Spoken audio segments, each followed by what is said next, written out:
It's another beautiful day, another beautiful time, and a beautiful Wednesday morning as far as Lagos here is concerned. It's a beautiful Wednesday morning. Wherever you are joining us, it is early exchange, a time for us to discuss business, to discuss finance, and develop economic issues around the world. I am Femi Ayodele. To set the ball rolling, we always set to give you the best of programming and the best of conversation. And to start with, Vivian is standing by to give us news updates to take us all around the world. Vivian, how are you today? I'm very well, thank you, Femi. Good morning. Good morning and welcome to Morning News Update on Sook News. I am Vivian Oguche. In today's news bulletin, we explore a series of stories that reflect both challenges and opportunities on the global stage, emphasizing the importance of development and cooperation. Join us right after this short break.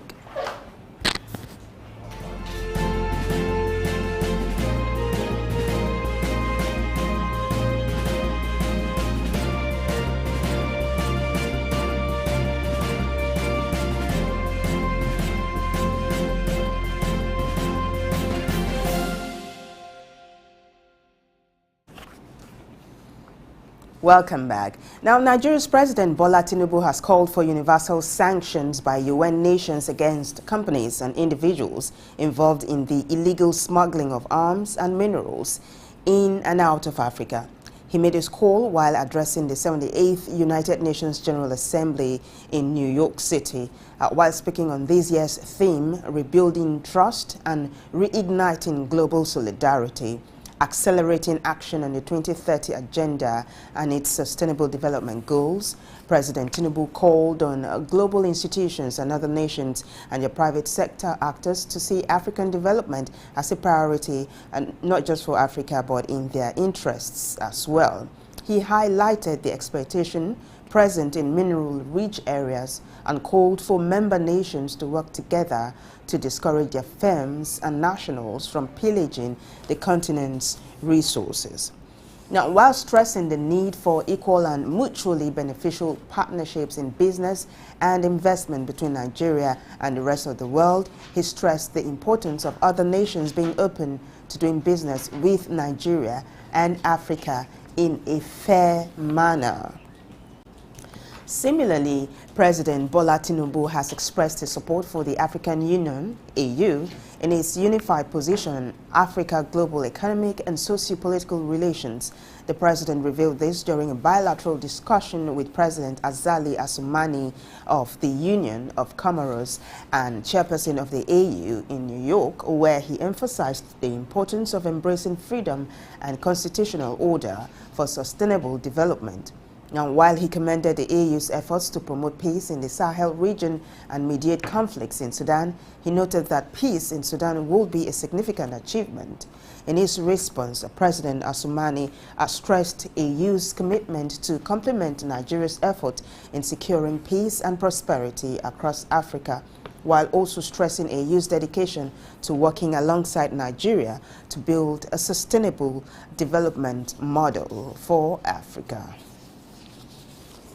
Now, the federal government has partnered with a financial institution to launch an initiative to impact 2 million youths and 1 million micro, small, and medium enterprises (MSMEs) nationwide. The initiative, known as FGN Alert Digital Skill Innovation Program, will be launched on the 29th of September 2023 in Abuja. Vice President Kashim Shettima, during a courtesy visit by Wema Bank's Managing Director Maruf Osheni, commended the bank's dedication and partnership and urged them to uphold high standards, assuring them of the government's full support. The program, which reflects the recognition that such partnerships have the power to drive meaningful change and contribute significantly to Nigeria's economic growth and prosperity. Now, the Group Executive Director of the Dangote Group, Divakuma Edwin has revealed that the Dangote refinery is on course to initiate its diesel and jet fuel refining operations in October 2023, followed by the commencement of petrol refining in November 2023. Edwin noted that the refinery is in the final stages of preparation to receive its initial crude oil shipment within the next 2 weeks, with production of about 370,000 barrels of diesel and jet fuel per day scheduled to start in October 2023. The refinery is set to address the fuel supply challenges in import-dependent West Africa, especially in the aftermath of Nigeria's recent removal of the petrol subsidy, which had led to an illicit gasoline market thriving amid price fluctuations, adding that the revenues generated from the refinery's operations will be directed towards further investments in line with the company's commitment to Nigeria's economic progress and development. Now, in the midst of challenging times in Sudan's refugee camps, a shine of hope emerges as international organizations rally to address the impact of suspected measles and malnutrition on children. More than 1,200 children have tragically lost their lives, but the United Nations UN agencies have stepped in to provide crucial assistance with the aim to prevent further loss of life, particularly among newborns who face imminent risks of death before the year's end. The Chief of Public Health at the UN Refugee Agency, UNHCR, Dr. Alan Maina, who revealed this during a UN briefing in Geneva, added that beyond the devastating child mortality figures, Sudan faces a surge in health crisis, including suspected measles cases, cholera outbreaks, and other diseases. Now, Kenya has decided to extend its oil supply agreement with 3 prominent Gulf-based companies, including Saudi Aramco, Abu Dhabi National Oil Company, ADNOC, and Emirates National Oil Company. Originally initiated in March, this agreement shifts from an open tender system to a more structured approach to manage the demand for dollars. According to the head of the Energy and Petroleum Regulatory Authority, EPRA, Daniel Kiptu, the extension now stretches until December 2024, with a view to reducing freight and premium costs associated with the deal. Now, Dubai's Roads and Transport Authority, RTA, has reported a 90% completion rate of construction work on the cycling tracks in Al Okwanij and Mushrif districts of the city. The 7-kilometer stretch of cycling tracks will connect with the existing 32-kilometer network in these areas, resulting in a total length of 39 kilometers of cycling tracks in both districts. The project aligns with Dubai's efforts to become a bicycle-friendly city, and it is part of the RTA's master plan construction of jogging and cycling tracks across the city. Furthermore, the project is aimed at promoting sports and recreational activities while improving connectivity between residential areas and points of attraction in the neighborhoods. Still in the UAE, New York University School of Business (STEM) has partnered with New York University Abu Dhabi NYUAD to unveil a 1-year full-time MBA program in the United Arab Emirates UAE. This move marks the very first instance of a U.S. business school offering a full-time MBA program in the Middle East, affording students the opportunity to earn an MBA degree while engaging themselves in hands-on learning experience covering both Abu Dhabi and New York City. The program's inaugural class will commence its journey in January 2025, with the application process set to open its doors in October 2023. Now, in a bid to reduce greenhouse gas emissions and construct climate-resilient infrastructure in the Asia-Pacific region, Britain says it is committed to offer guarantees amounting to $300 million to support the innovative finance facility for climate in Asia and the Pacific IFCAP, which operates as a leveraged guarantee mechanism for climate finance, was introduced by the Asian Development Bank in May and is aimed to contribute to a more sustainable and resilient future for the region. Now, as the fight against climate change takes center stage globally, this commitment aligns with global efforts to address the pressing challenges of climate change and underscores the importance of international collaboration in achieving climate-related goals. Now, let's take a breather. We'll come back and we will continue with the news update. Stay with us.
Well, I'm glad to have you back. Now, Uruguay's state-run energy firm, ANCAP, is poised to finalize terms for 7 offshore exploration licenses next month, according to a senior executive.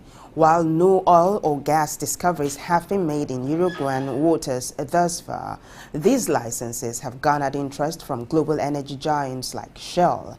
Now, recent findings of energy resources in Namibia on the opposite side of the Atlantic have kindled hopes of similar discoveries off South America. Santiago Ferro, responsible for energy transition at ANCAP, pointed out an intriguing geological connection, stating that geologists believe 120 million years ago, Namibia was linked to Uruguay before the breakup between Africa and South America, suggesting a shared geological history between the two regions. Well, moving on now, the multi-brand automobile company has identified that 24 engine types in European vehicles produced since 2014, totaling 28 million vehicles on the road, can utilize advanced drop-in e-fuel without any modifications to their powertrains. This follows extensive testing conducted at Stellantis technical centers across Europe using alternate e-fuel provided by Aramco, a global energy and chemicals company. E-fuels are low-carbon synthetic fuels created by combining carbon dioxide captured from the atmosphere or industrial sources with renewable hydrogen. Now, the use of low-carbon e-fuels has the potential to reduce carbon dioxide emissions from existing internal combustion vehicles by at least 70% over their life cycle compared to traditional fuels. In the meantime, U.S. Deputy Secretary of Treasury Wally Adeyemo has stressed the need for Nigeria to develop a robust macroeconomic framework that aligns with fundamental economic principles, adding that such a framework would enhance the nation's appeal to foreign investors and contribute to economic growth. He noted that such a framework would enhance the nation's appeal to foreign investors and contribute to the country's economic growth. Now, while commending the government's initial efforts in fiscal policy and exchange rate unification within the U.S.-Nigeria economic relationship, Adeyemo further emphasized the opportunity for Nigeria to become a premier destination for FDI as global companies gain confidence in the country's approach. Now, U.S. President Joe Biden has stressed the importance of global cooperation in effectively utilizing artificial intelligence (AI) while ensuring the safety of citizens. In his address to the United Nations General Assembly, Biden expressed his belief that AI should be a tool for progress rather than a weapon for oppression, adding that the ongoing efforts of U.S. policymakers to find a balance between promoting AI innovation and safeguarding against its potential risks, particularly in the face of strong global competition, notably from China, is a step in the right direction. In a meeting convened by Senate Majority Leader Chuck Schumer, prominent tech CEOs, including Elon Musk and Mark Zuckerberg, discussed the need for legislative safeguards surrounding AI.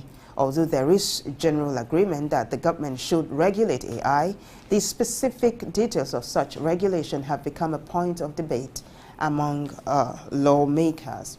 Now, in a significant shift, Chinese sovereign lending to African nations has dipped below the $1 billion mark last year, marking the lowest level in nearly 2 decades. Now, this decline, revealed by data from Boston University's Global China Initiative, reveals China's move away from its long-standing practice of large-scale infrastructure investments across the African continent.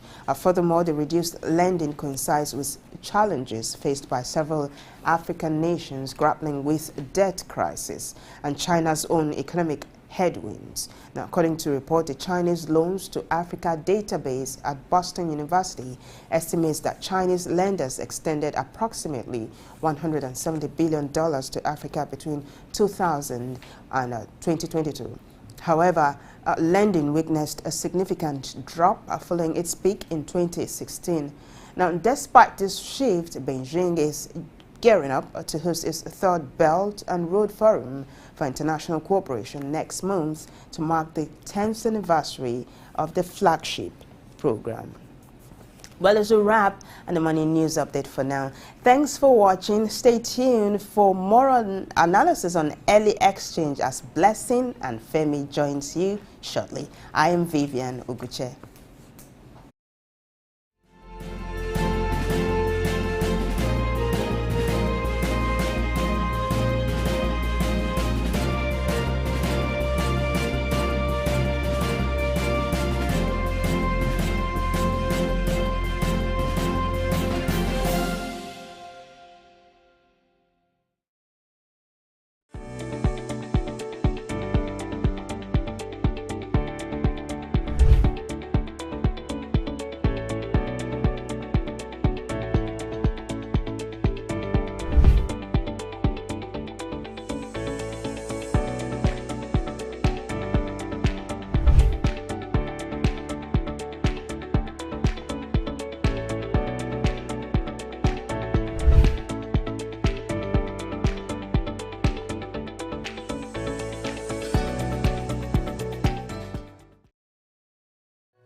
Glad you have you join us on Early Exchange once again, and it's time for us to do what we call news analysis for us to review trending business news. And I have with me, as usual, the best company you can have when it comes to news analysis. Idauza is here, who is our chief strategist and our chief analyst. Idauza, glad to have you this morning. Femi, all my pleasure to be here this morning. And our blessing, you know. Good morning, sir. What a great company this morning. And you didn't tell me it was a day for black. I would have loved to have adorned myself with a very black suit, no, so that I would not be looking an odd man out. Different because you're the honorable here. We did it on purpose. We didn't send the memo to you. Oh my God! So that we can have it right. We can't wear the same thing with honorable. Great. All right, let's set the ball rolling. News analysis. The focus this time around is our president, President Tinubu, who has called for universal sanctions by UN nation against companies and individuals involved in illegal smuggling of arms and minerals into and out of Africa. You know, the president left Nigeria on Monday with his 17-man delegation to New York. And interestingly, the man is representing Africa very well, being the chairman of ECOWAS, and in that capacity, he was in position to have an address, and he talked about the need for UN to place sanctions on companies and individuals who are involved in illegal smuggling of arms in and out of Africa. Idauza, what's your take on this? Oh, I think by now, the whole social media space should have been awash with hashtag Justice for Africa. That's you see, for me, the address at the United Nations General Assembly by their president, I would title that Demand for Justice and Equity for Africa.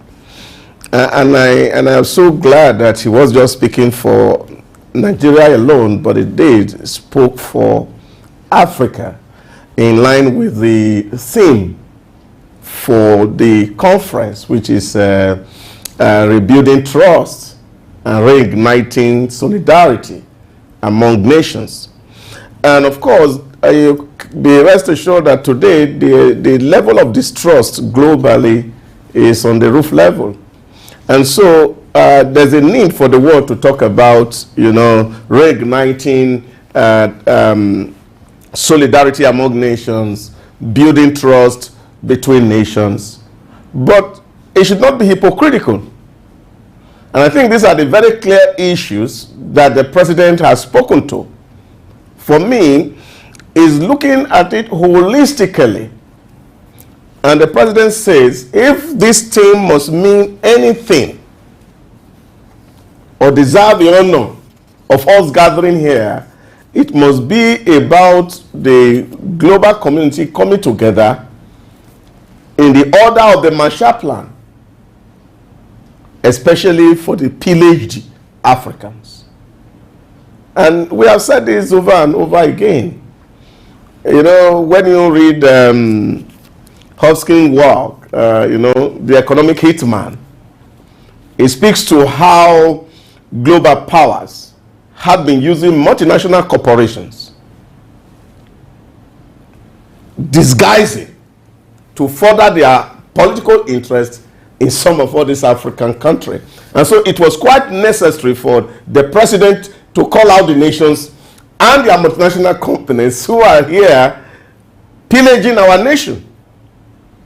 And with no commensurate compensation for us. Yesterday we were talking about corporate social responsibility.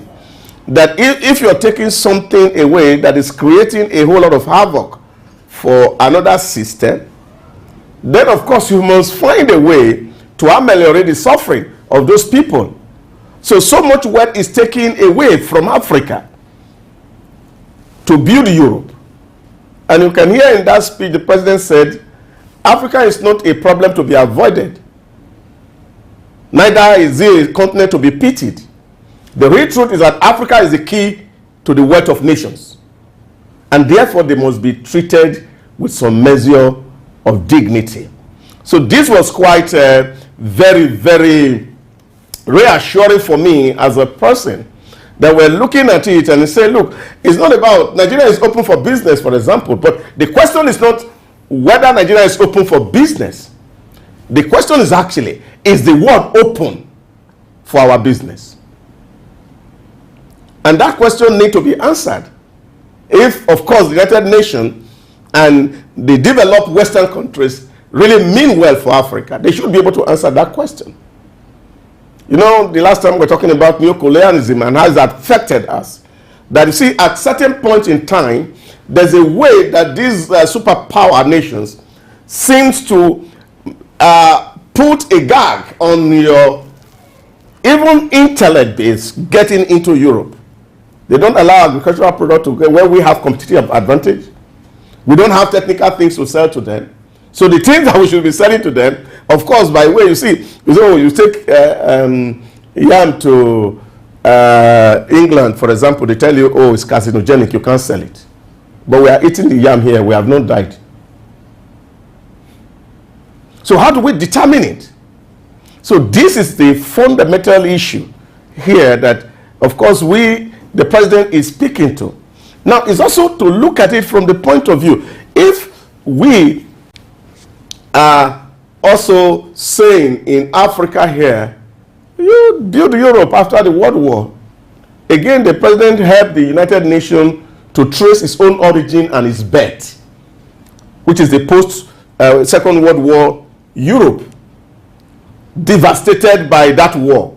And how, of course, you remember what popularly called the Marshall Plan, which was an address delivered by the American Secretary of State, George Marshall, in June 5, 1947, in Harvard University, talking about how to rebuild Europe. And he itemized a whole lot of things that should be done for Europe to be able to grow out of the rubbles of the Second World War. Now, this included financial aid to Europe, grants, loans to Europe. It included technical transfer of knowledge to Europe. This was also, there was a level of support to enable inter-European cooperation, which of course was called the Organization of European Economic Countries, OEC, now transformed to EU. And this was to foster trade between the European countries among themselves.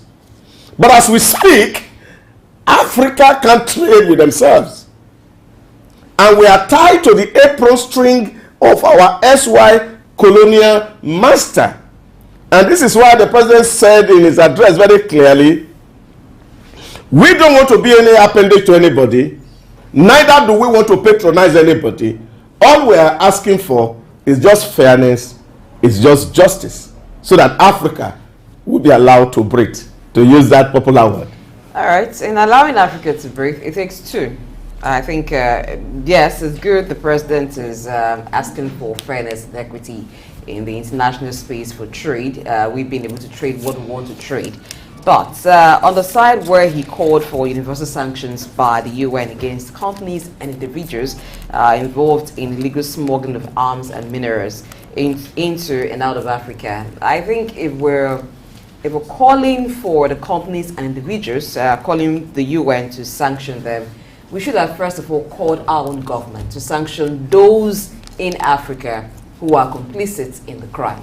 Because it takes two to tangle. The Europeans or the West cannot be doing what they are doing to Africa without the cooperation of Africans. So I think that's the first place to start. I believe in cleaning your house first, getting things right with your house, before you go out to call your neighbor and tell your neighbor, this is the part or this is the dirt you are bringing into my house. Or if you want to do it both ways, if you want to do the same, do it simultaneously. While you're calling out to your neighbor and say, don't bring dirt into my house, you should also make sure that you're telling those in your house, do not encourage them to bring dirt into the house. So I think you see, Blessing, it's not as simple as you tend to look at it. Now, when you understand the way global politics work, you see, when you create a confusion in an environment, what you're doing is that you're deliberately creating a confusion to allow some things to suddenly happen. And this is why when you see mass protests, for example, and then people are on the streets, what do you see? While police is trying to stop people from protesting, you see hoodlum breaking into shops and they are looting. You can't control that. because the person has deliberately set confusion in place. And this is what most powers in Europe is doing. You see, all the light ammunitions that we see here, which is our nightmare, which is putting pressure on our policemen, where is it coming from? Let's assume our borders are porous. Which country is it living? Are their borders not closed?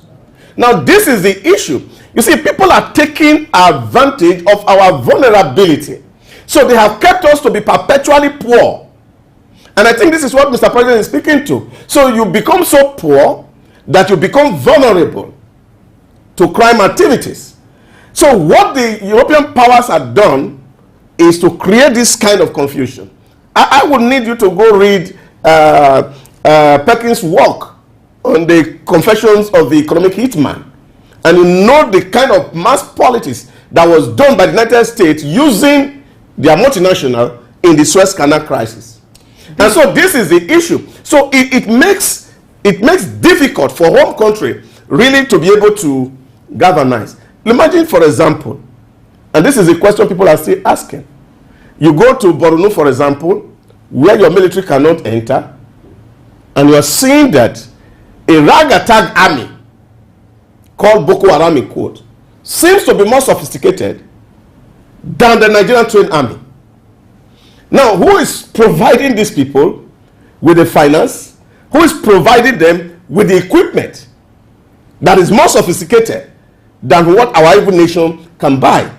Look at the politics of buying Tucano jet from America, for example, to fight the insurgents in this country. Even the one that Brazil was to sell to Nigeria, that they have bought second-hand, America forbid Nigeria from having it to fight its internal crisis.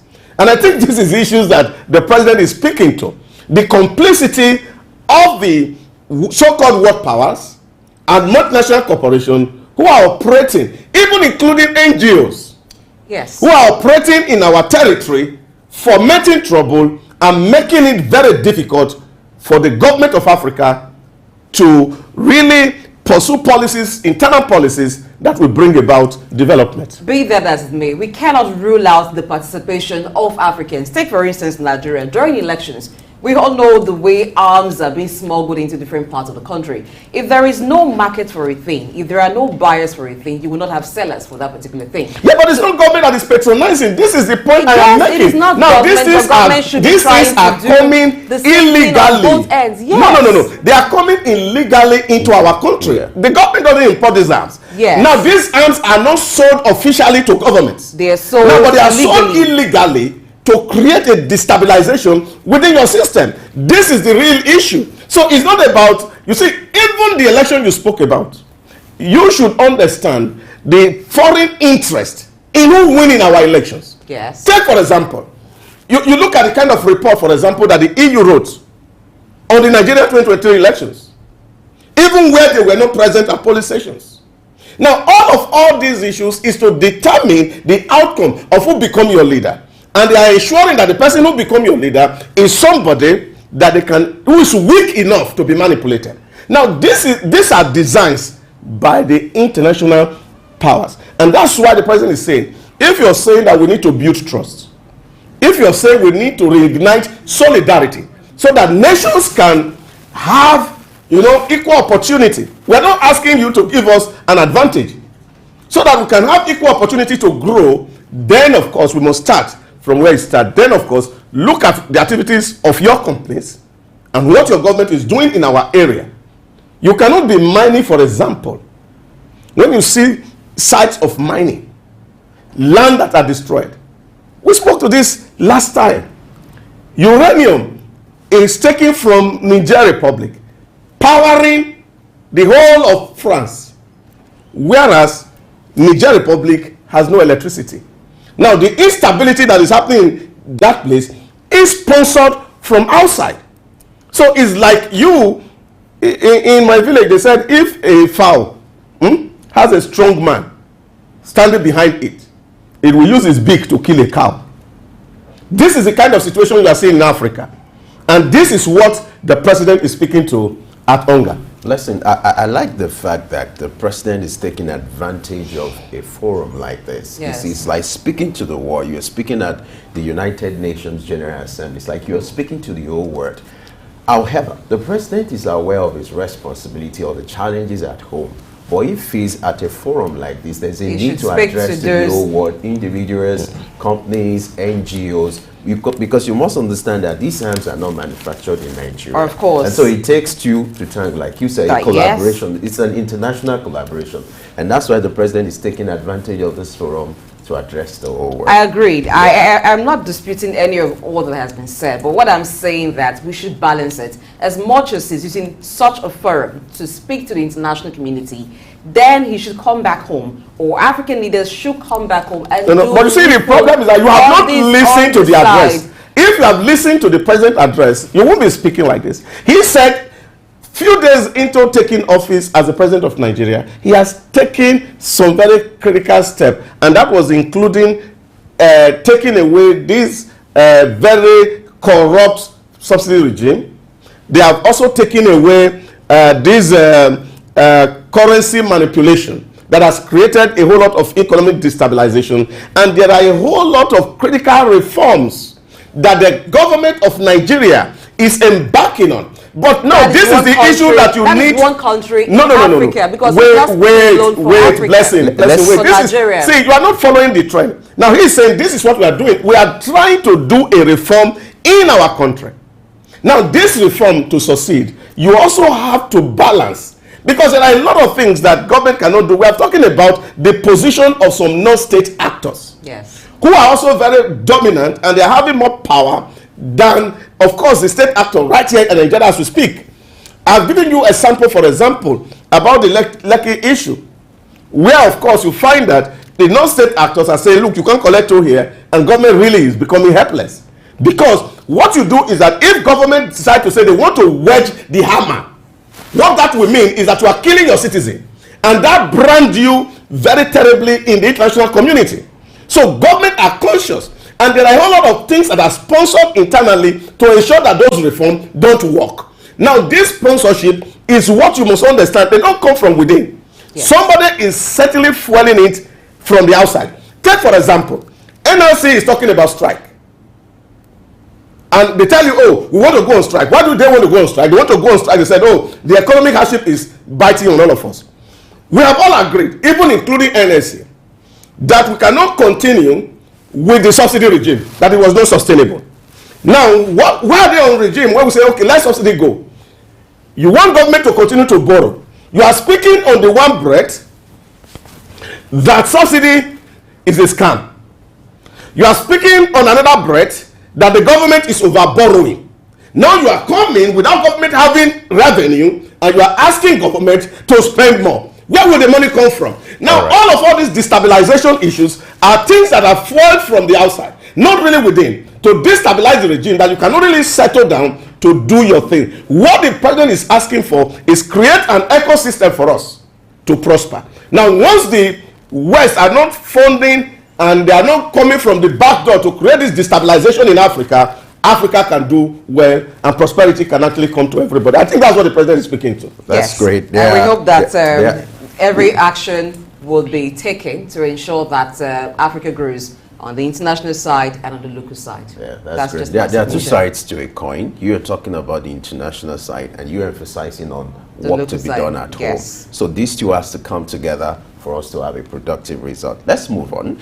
The federal government has partnered with a financial institution to launch an initiative to impart 2 million youths, youth empowerment this time around, and 1 million SMEs in Nigeria. Yesterday we talked about the need to empower young people, not just for them to be taking up white-collar jobs, but this is a good initiative where the federal government is partnering with a financial institution to launch, a scheme whereby it's going to impart 2 million young Nigerians. But it's part of the things that we are speaking to at the moment. What are we doing at home? Government is trying to do so much to get a lot of people off the streets at the present. A whole lot of effort is going on to see that the system is robust, accommodate everybody. Prosperity is shared. And these are the kind of initiative that we all talk about from day to day. And I think one angle that must also be added today is really because I think we need a lot of financial education in Nigeria, especially in terms of running business. That's fundamental. Because while these resources are passed out, we do hope that the recipient will be able to be skilled enough to manage these resources. You see, it's just one thing to give you money to go and do business. It's another thing for you to run that business profitably, which is actually the real crisis we face. Now, for the SMEs, you also see the problem where our value system is also impinging the prosperity of businesses around us. A whole lot of people who work are so without value that they steal the resource of little company that they are not able to survive.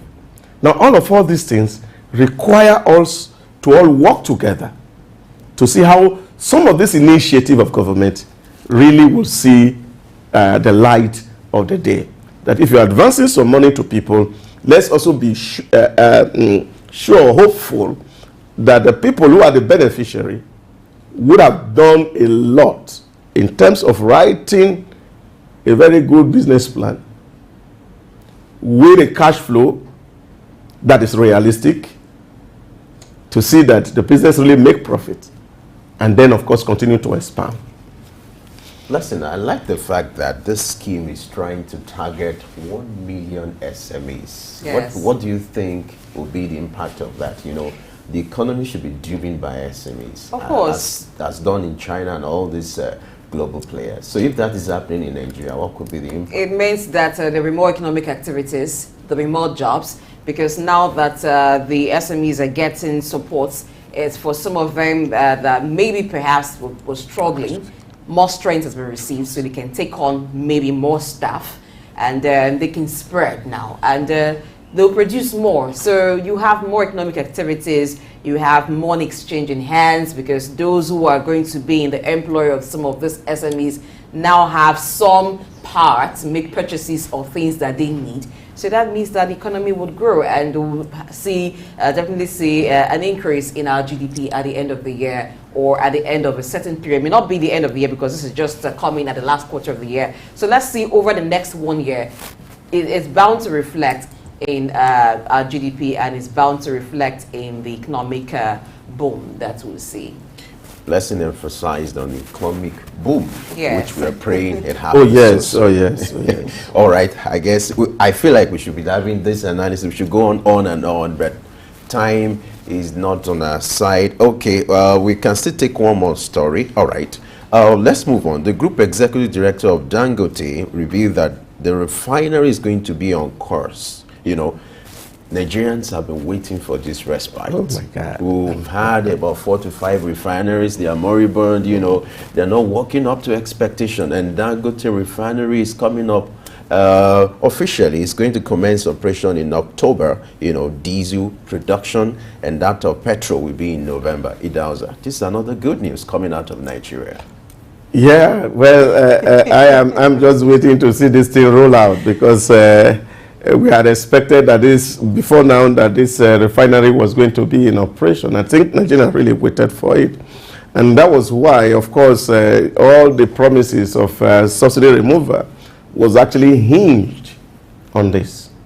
That we're looking at, if Dangote refinery is producing, and we can take away, for example, the logistic costs from petrol, at least you will save up to 17 naira.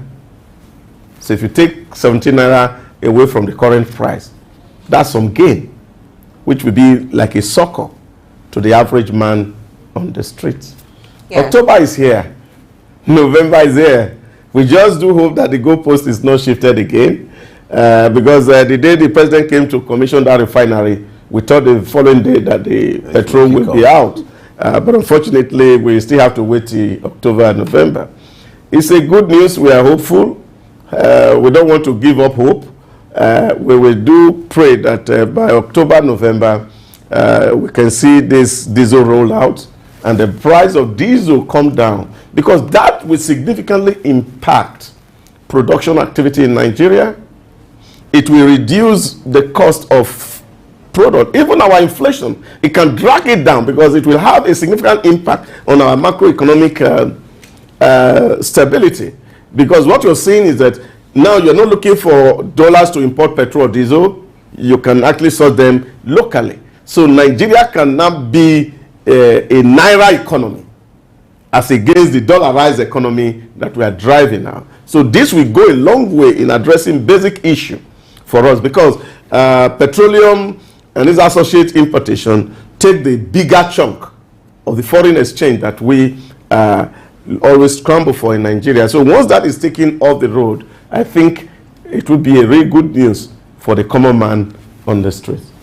Yes, I like the fact that they're starting with the refining of diesel and jet fuel, because those are the two most expensive of all the petroleum products that we have in the country and very key. So once that happens, like Idausa has said, of course it will impact on production, because a lot of companies support their energy generation with diesel. So when that happens, it will be a sigh of relief for those companies, even if it's just 50 naira that it's reduced from the price of diesel. It is something where you multiply by the liters that you need to buy. And then for jet fuel, let's see how that over time will maybe reduce the cost of airfares. And we're also hoping for petrol as well, premium motor spirit, that the price also comes down November. But I know that significantly the effect of this, the Dangote refinery, will be felt over quite a time, maybe like a year. We'll look at it at this time next year. But it's good it is happening at the festive season, where people move about more. You have more movement of people and goods at this season. So we just hope that it actually comes to pass. I can't wait for this respite, because the refinery is meant to produce about over 600,000 barrels per day, and that's huge. That's big for Nigeria market. The biggest single line refinery in the world. In the world, and that's big. Well, let me come from this angle. What are the lessons inherent for Nigeria government if an individual could come up with this kind of solution? You know, we've had about 4 refineries in Port Harcourt, you know, but over the years, they've not been working up to capacity expected. What are the lessons inherent for Nigeria if an individual could come up with this initiative? People will say, okay, government doesn't have business in business and all that.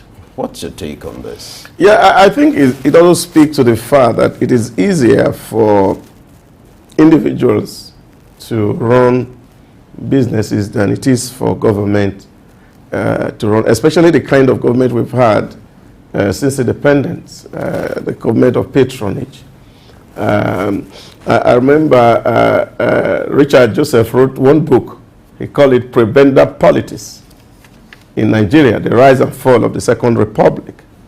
And of course, in that book, it was a masterpiece on how the politics of prebendalism festered in Nigeria that led to the military coup of January 1, 1984.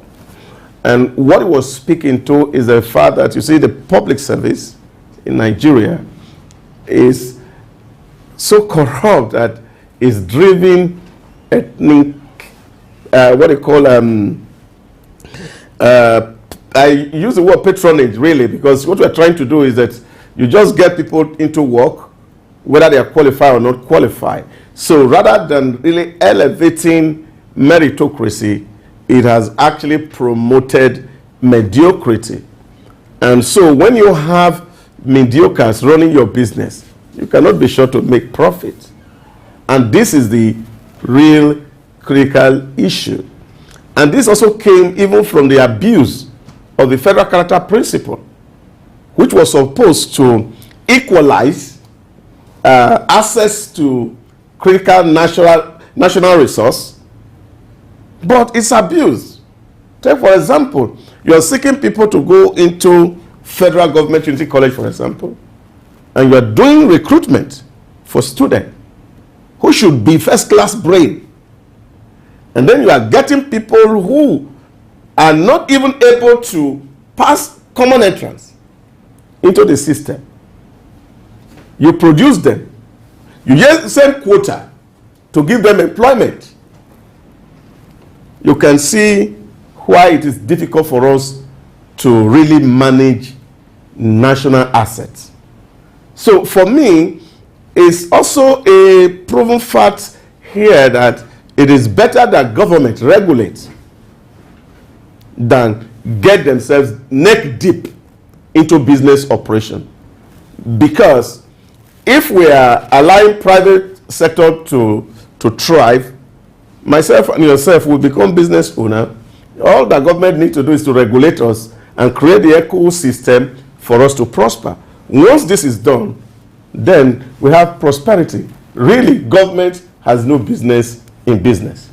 Well, I think it will work when private sector leads on a lot of things, because private sector, the private sector, they are goal-oriented. You know, a lot of things that government would tolerate, inefficiency and people not performing, in the private sector, it will not be tolerated, because there's a goal why the business was set up in the first place.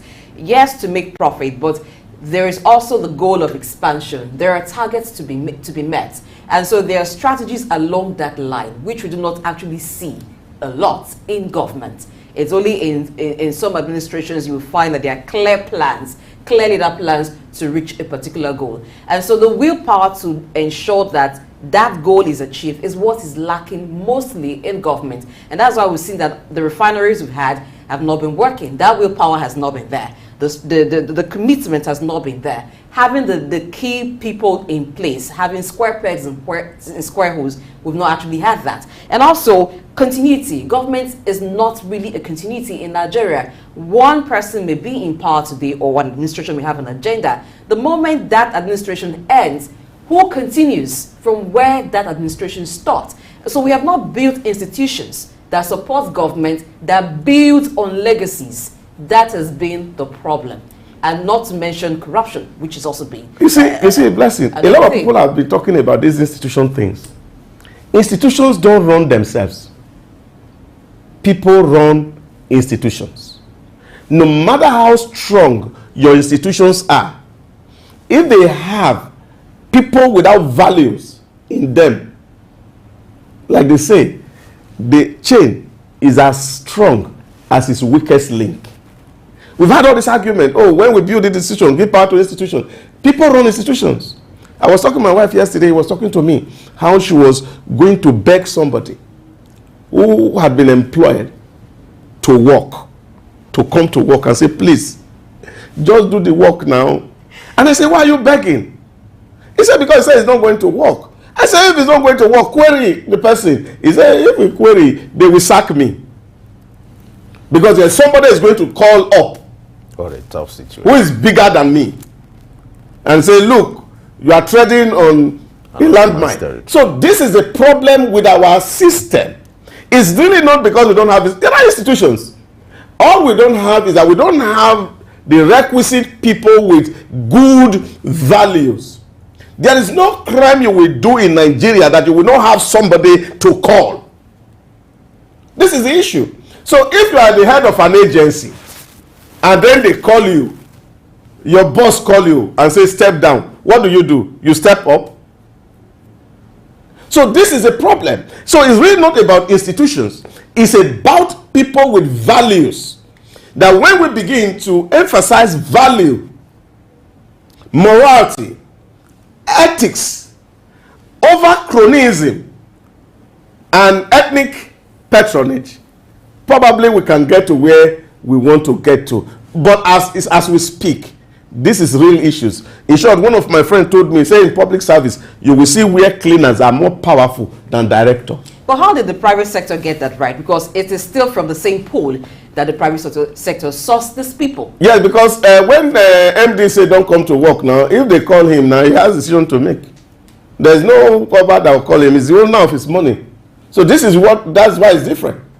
See, it's not that you don't have some people without value, but you see that in the system, the way we are wired, especially as Africans, there's always one senior brother who is somewhere, and then you must have to obey your senior brother when he says you should do something, no matter how serious that crime is. But for a private person who wants to make profit, of course, he will not tolerate that. So this is where the real issues lie. And I think it was PPAK who wrote his one work, a very seminal thesis. He called it the two publics. Why African has not been able to evolve. That at the primordial level, there are some certain things that cannot happen. You know, when you go to your village now, you want to do burial, for example, there are things you cannot cut. Reason is because at that level, the institutions are so strong and the people preserve their values. But when you come to the national level, because we don't, at the civic level, you don't have that kind of commitment. Because it's still Iloibo, the work of the white man, and it does not belong to anybody. So you see people are just going there to take their cake. National cake. National cake. All right, let's take a shift from Nigeria. Let me take both of you now to Dubai. And the news coming from Dubai says the Road and Transport Authority has reported 90% completion rate of construction work on the cycling tracks in Dubai. That was that you've been in Dubai severally.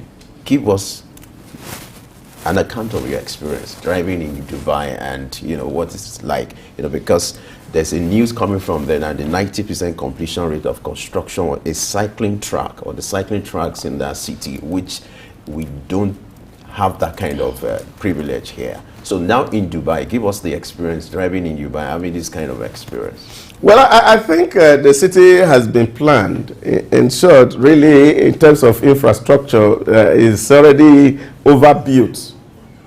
Because the RATIA, the Road Transport Regulatory Authority in Dubai, are doing excellently well in terms of providing access to road. And so they have so much money. And you see, it's very simple. How did they get to this? It came with the SALIC model of road transportation, electronic tagging of tolls. What the Dubai government did was to see the needed infrastructure, and they discovered that getting this infrastructure would be just difficult. And because you need so much money to do that. So what they did was to privatize some certain roads. Free road. The word SALIC means smooth road. So they came up with the concept of SALIC. And so they built some major highways that are electronically tagged. And what that means is that every vehicle that is registered in the UAE has a tag on it. And every car owner has a wallet where you put money. So once you drive past on certain road, there are no physical toll gates, but there is a SALIC toll there, a camera that snaps that your tag and automatically withdraw money from your wallet.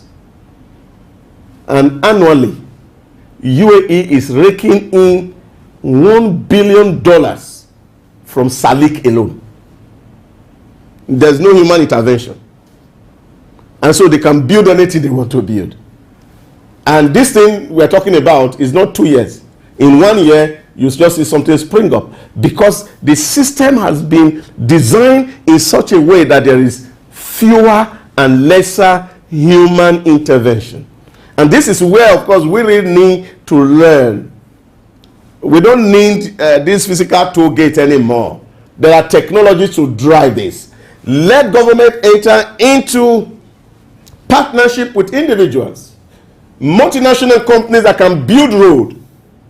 Green road from here to Abuja, green road from here to Port Harcourt. Government don't need to put one. Let them tie these roads and tag it. If you want to drive on a smooth road, you go there. If you don't want to drive on a smooth road, then you can use the alternatives that are available. So once this happens, and people who invest in these facilities are able to get their money out and then pay royalty to the government, it will be good for all of us, and it will be good for the citizen. So what I tell you, the United Arab Emirates, the road infrastructure is excellent. whether it's where people live or where people don't live, it's massively excellent. Now, what they are doing is that, of course, people are talking climate change. UAE is hosting COP28. They are going to be at the heart of the world next year to this climate financing. And then they must demonstrate that they are also helping in fighting carbon emission. So the whole idea about cycling is to ensure that people can drive bicycle around city, and of course that will help, of course, traffic on the one hand, but it will also reduce carbon emissions, which will also help fight the issues with climate change.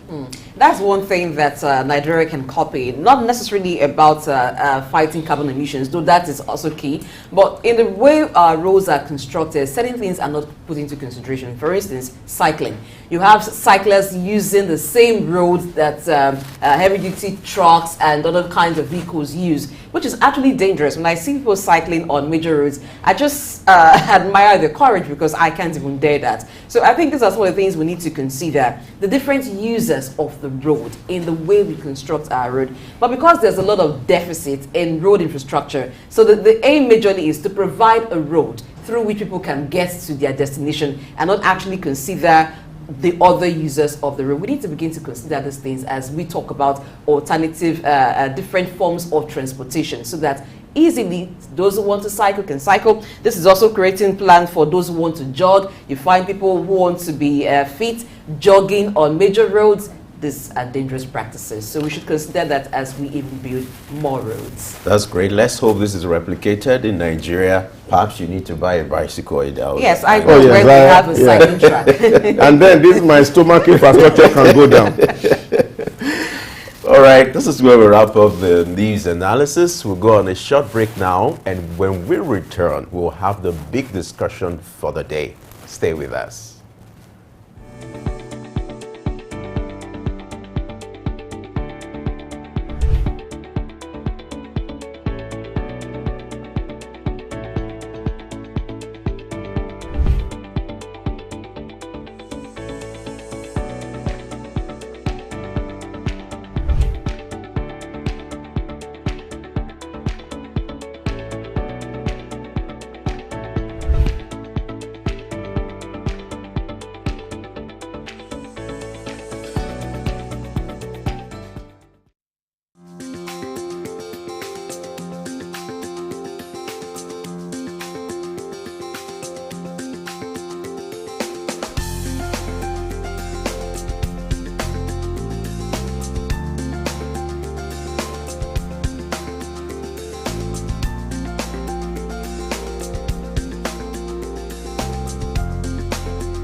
Environmental economics is a crucial field that emerged in response to environmental concerns in the late 20th century. It unites economists, policymakers, environmentalists, businesses, and the public to balance economic growth with ecological well-being. One of the key aspects of environmental economics is its focus on making the best use of resources by considering the costs and benefits of economic activities on the environment.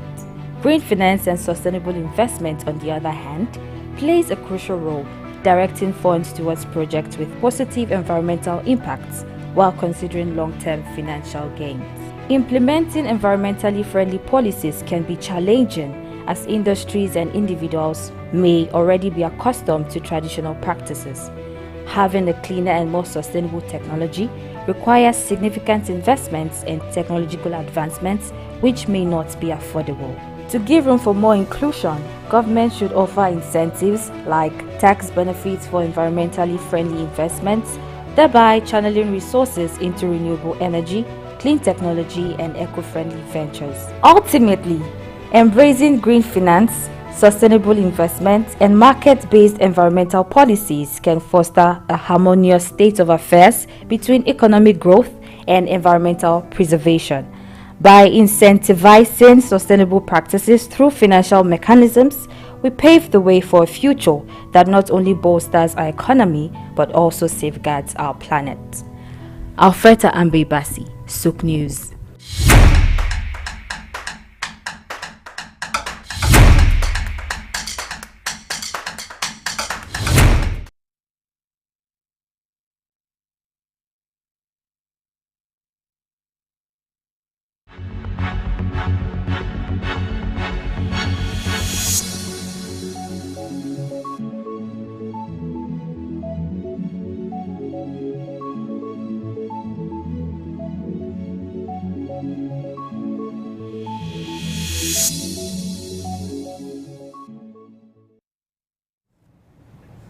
It's Early Exchange, and glad you have you join us once again. It's time for us to have our big discussion for the day. As far as Early Exchange is concerned, we have the big conversation with the big players in the industry.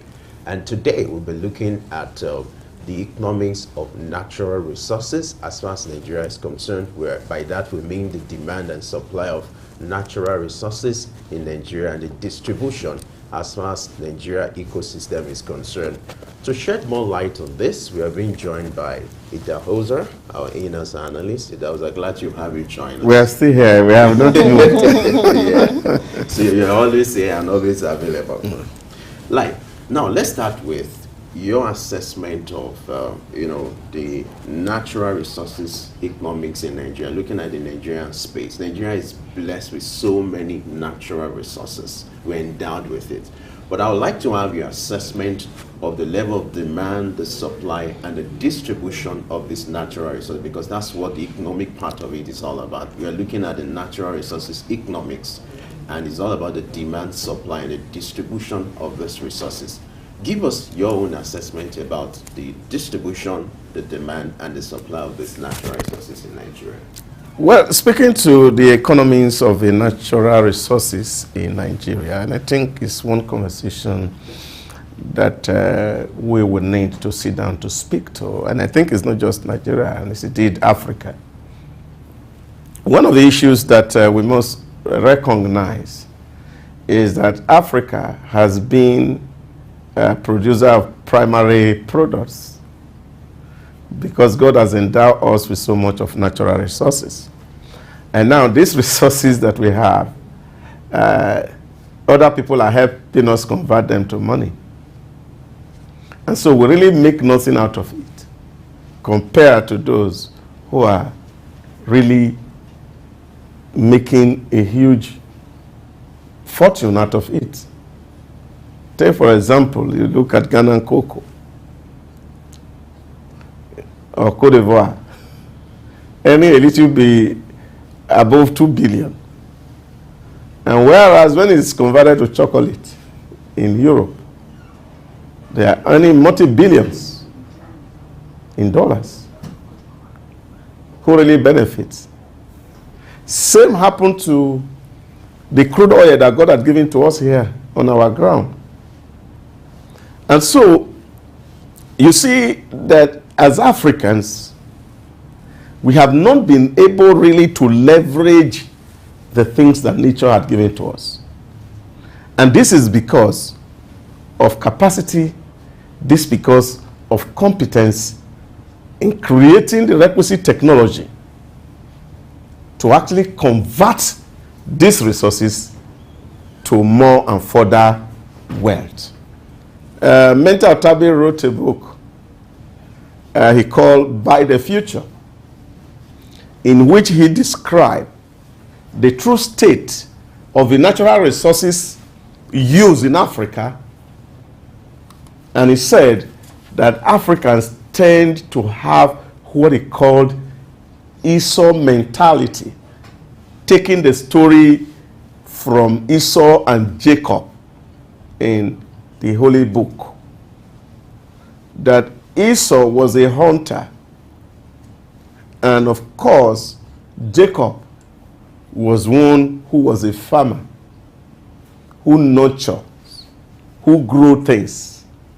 But Esau was one who kill and eat.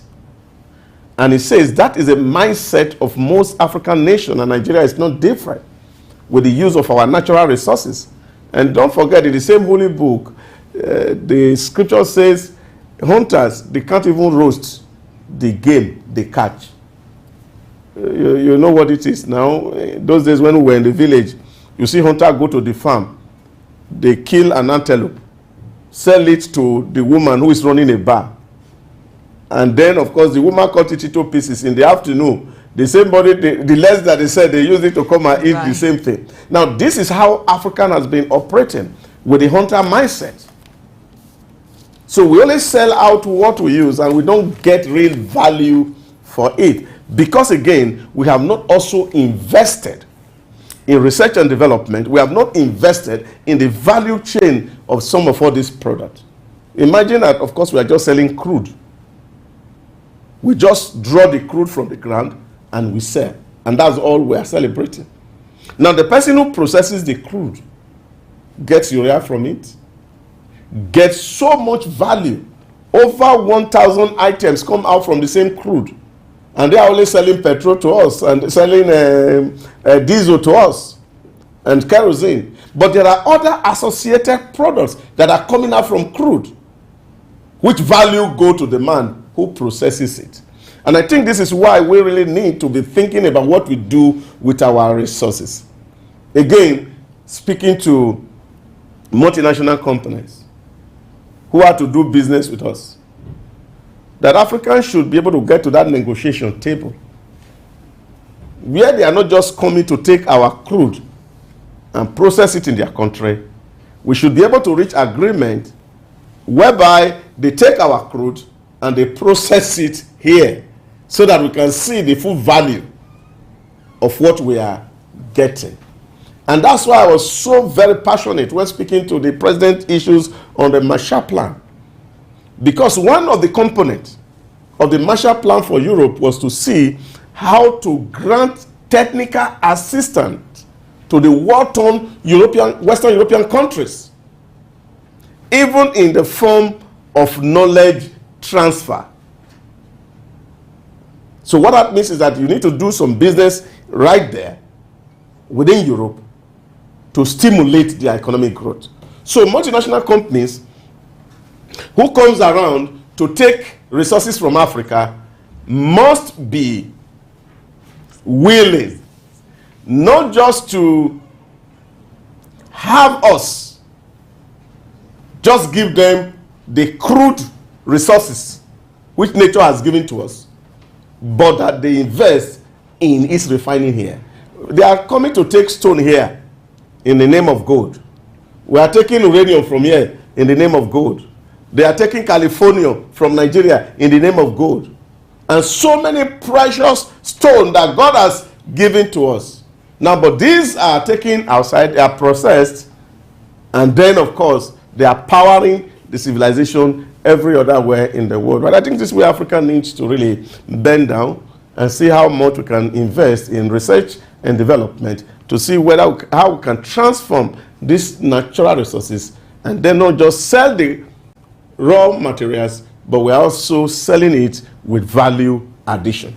Okay, in trying to have value addition for the minerals that we have, for the abundant natural resources that we have, what can Africa do? Because we seem to depend on foreign investments. Now, if we are even to have foreign investments, how can we have responsible investments that the minerals and the resources that have been explored are not just taken out as raw materials? There is although there are plans in place to ensure processing and that we get full value for these resources. Can we do it by ourselves?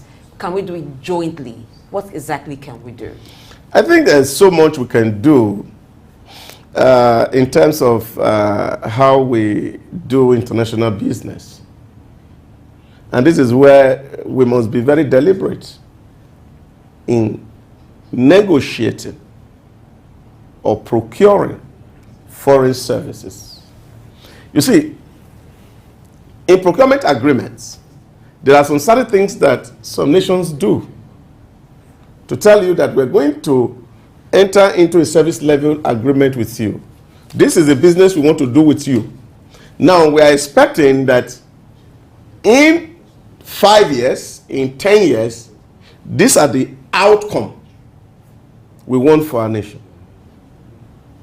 So we are not just giving them the liberty to just exploit these things and take it for their advantage. We must also be talking about what we benefit. And I think ISO 2600 has spoken to this critically in terms of what they call corporate responsibility and quality, which is a global standard. That if you are taking something from my soil, you have a moral responsibility as a corporate citizen to invest in that entity. And this is a global arrangement that everybody subscribes to. So we as a nation, those who negotiate on behalf of the rest of us, must understand these principles. To say, yes, share has been here since the 1960s. They have been taking resources from us.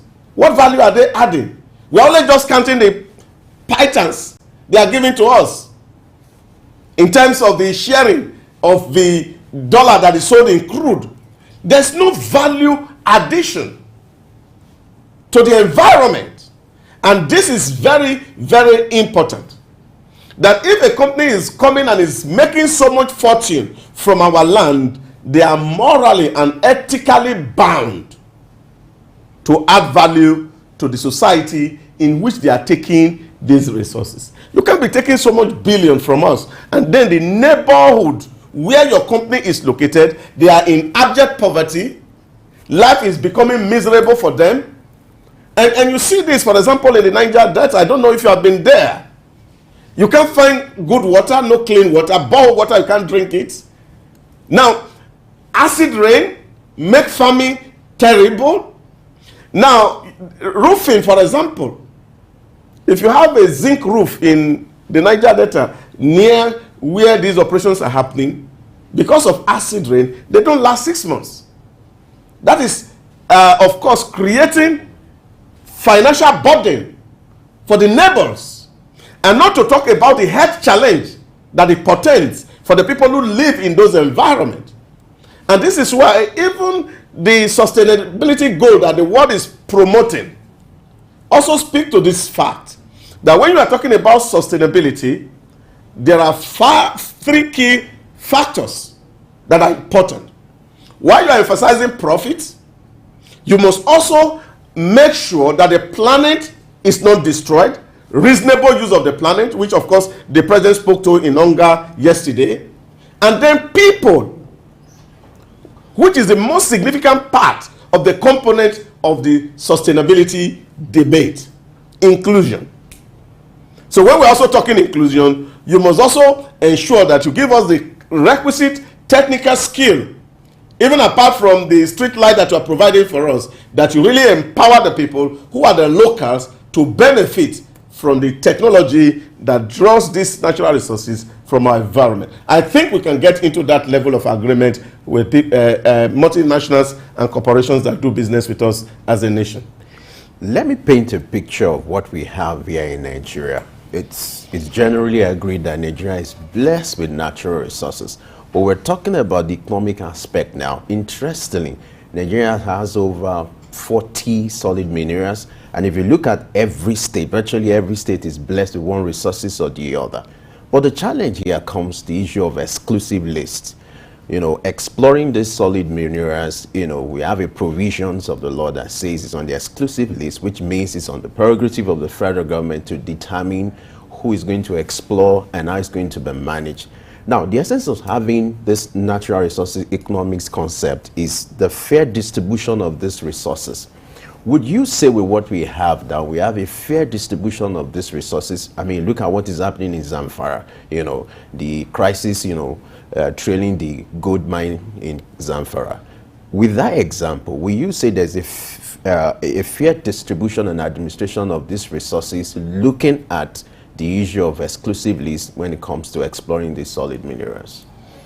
Yeah, but I think there also need to be some measure of fairness, really, to speak to that issue. The Land Use Act that actually granted ownership of all lands to state governments in Nigeria, the Act of 1976, really has also messed up a lot of things. And of course, this also speaks to the issue that while the land belongs to the state, the mineral in the land belongs to the federal. Seems to be a contradiction in terms. And I think some of all these policies we have to review. Because we also see in other federations, like in the American Federation, that is not same in terms of who owns the resource. In short, as a matter of fact, I think you look at some of these states, the resource, if it's found in your land, actually belongs to you. And all you do is pay royalty to government. And of course, that speaks to some measure of equity. And I think we need a balance in terms of how these laws really operate. But I think, in my mind, I may be wrong, that those who make that laws in Nigeria were only looking at one direction, because they've always seen the oil resource, and they were blinded to other natural resources which God had given to us as a country. Now, when you look at our political development and evolution, you see that when we started using the Republican Constitution in 1963, what we actually have is that all regions had access to their resources. And that was before oil was discovered in Loibiri. So at that time, it was not a national asset. They were regional assets. And you see, this has been the advocacy from the Niger Delta. When cocoa was our mainstay, it belonged to the western region. When groundnut was our mainstay, it belonged to the northern region. When coal was our mainstay, it belonged to the eastern region. Why don't allow the oil to belong to us? Why make it a national asset? And this is, for me, really, the blindedness of people who actually thought those things out, because they were thinking that the only resource we had was oil on the ground. And they were not really paying attention to other blessings that God has given to us. Now that we know that there is so much underground and also equally distributed, there is no state in Nigeria that is at disadvantage. All that is required is the right ecosystem for the exploration of these resources, and they will have their listings. And this is where the government was also, the president was speaking to the issues and activities of illegal companies that are doing mining, collaborating with locals who cannot see beyond their nose. And what they are doing is that they are taking these resources away almost for free. We should review those laws. I think the National Assembly should also consider this aspect. because it's important if we must develop. And of course, this also will enable the custodians, the immediate stakeholders of those natural resources to protect that wealth. You see, because those in the Niger Delta who are sabotaging the pipe, they don't see it as their own. They see it as other people coming to exploit their land. And so they are sabotaging the process because they don't feel part of it. And I think if we have policies that really make the indigenous and the local critical stakeholders, not just giving pythons to them in the name of creating agencies here and there, it will become very possible. I was doing a simple analysis. When NDDC was set up, the first 2 years of operation, 80% of the budget of NDDC was devoted to capital projects. 2 years after, it flipped. 80% is spent on overhead, while only 20% go to capital project, which really is not serving the need of the locals.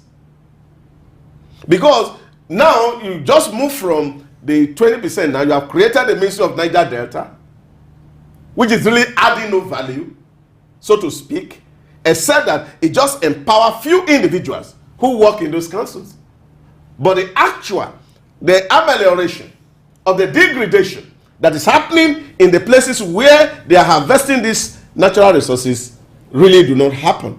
And I think some of all this policy need to be reconsidered by the National Assembly, and the executive also must take it and understand that if we must grow and develop, we must be strategic in terms of how we think about what God has given to us in nature.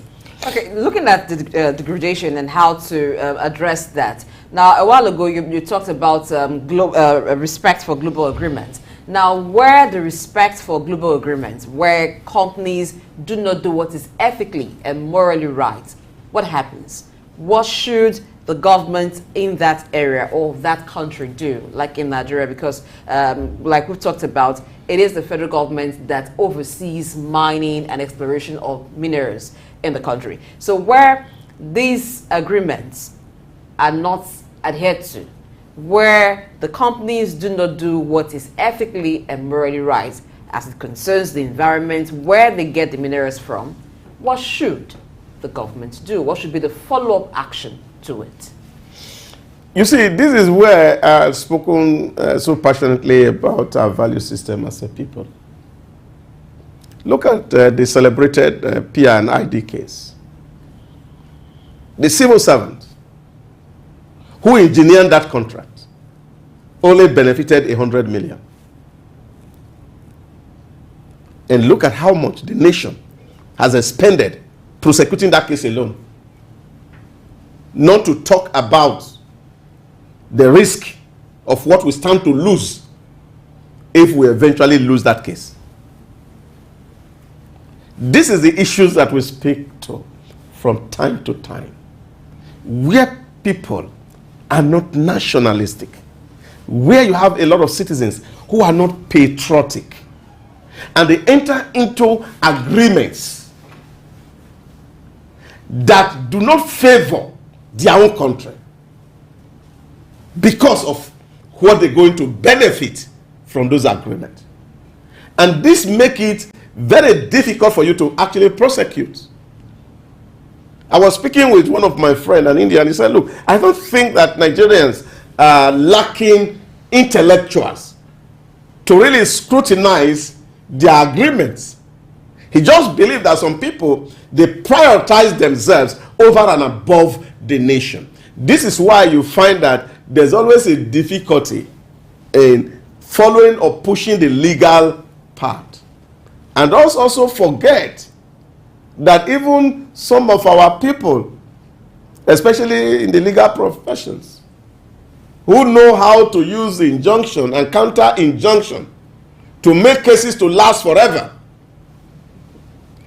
will not even make legal option viable. So this is the nightmare we find ourselves in terms of some of all this agreement. But I must tell you very clearly that some of this agreement, they are skewed against the nation. And we are looking for a patriotic nationals who stands on behalf of the government and put the nation first in terms of negotiating agreement. So if you sign out a contract, and of course the contract has no penalty clauses, the contract has no compensation clauses, and then of course you only look at, because you turn a blind eye because somebody has settled you from behind, then you can't prosecute such a case. So this is the issues, and I think where our nations needs to be more open-eyed when looking at international conventions and practices. One of the main objectives of natural resources economics is to also ensure the availability of these resources for future generation. Now, looking at the way these resources are being managed in Nigeria, do you think these resources will be available for the future generation? Unfortunately, I don't think so. And I also think that this is why in the recent years, the United Nations also have been emphasizing how do we live today and also ensure that the children will have life tomorrow and those who are yet to be born, in terms of the prudence in harvesting these natural resources. And that's why a lot of people are emphasizing the non-renewable sources of energy, for example. And people are advocating green, economy as we speak to.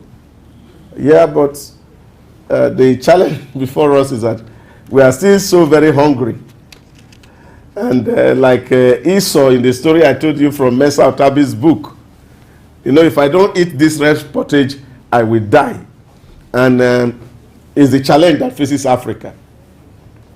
And so everybody speaks to the issue of poverty. So if you have poverty, then of course you have to exploit this. But we also know that green financing is very expensive. Take for example, if you look at the Neom city in Saudi Arabia, that project is estimated to cost about $500 billion US to finance. And this is massive. Where will Africa get $500 billion to support renewable source? And this is just one city being built. So this is the issue. And this is why also I always advocate for homegrown solutions. How can we begin to really prioritize research and development so that our cerebral minds are given the leverage in our institutions to experiment with ideas so that they can create homegrown solutions to our problems. All right, looking at conservation, it is not just the solid minerals that we need to look at conserving. Let's look at our forests, timber and everything. Day after day, we see constant felling of trees, and we see an increase in the level of deforestation. But there are need for this timber that are being extracted from the forest and all, but how do we ensure that as much as we have need for these resources, there is also a balance and we are also conserving the resources that we have for future use? I think it's a matter of policy for me, speaking, and the nation need to be deliberate. I understand that in Israel, for example, for every single child that is born, a tree is planted. Every single child that is born. Now, in places like Australia, if you cut one tree, have a license to cut one tree, then there's a legal obligation on you to plant two. This is very important. These are deliberate policy to conserve, because we don't have forests anymore. Species are gone. And this is even the real threat to life. You see, because the synergy between the environment and human survival is very tight and strong. I was teaching on Sunday, and I asked my young people, the mandate we are given by God, if you're a Christian like me, in Genesis chapter 1, verse 28, is to rule over our environment, to multiply it, to replenish it. And I was asking, how do you replenish? So which means when God gave man that mandate to rule his environment, he also gave man the mandate to replenish it. So which means if you take one, you have to fill it back. Now, but we have failed in that direction. And I think we must have deliberate national policies to foster this.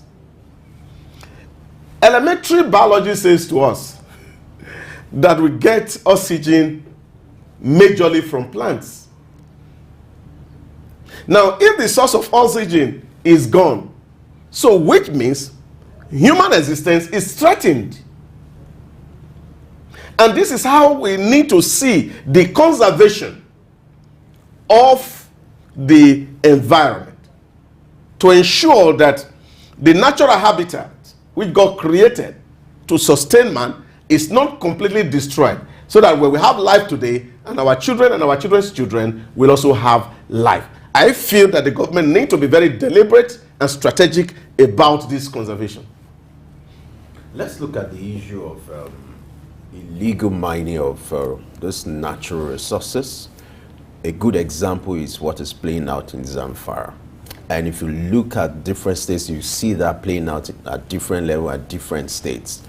Conflicts here and there, insecurity here and there. What does this suggest to you about the management of these resources in Nigeria, and what can be done to ensure there's fairness and equity? Yeah, the IIC will speak to national laws in terms of how to regulate some of all these practices. Yeah, but the challenge I have at the moment is to say that we're having non-state actors that are much more powerful than the state actor. This is really the problem that I see in our country. And so the security operatives are overwhelmed. They can really not arrest some of all these situations. This is the problem. Now, look at it, just looking at the way the nature had designed so many things. Again, on Sunday, I was speaking to the issue, because we're always looking at the solid rock. Water is also a natural resource, for example. And water has capacity to dry up. I remember in 2015, when the former president was speaking to the permanent secretary before appointing minister at that time. So he asked them to be giving, some updates on their various ministry. And I remember in one particular engagement with the Ministry of Solid Mineral and the Ministry of Water Resources, the PS was making a presentation. And halfway that presentation, the president asked him to stop and said that this presentation seems not complete in my view.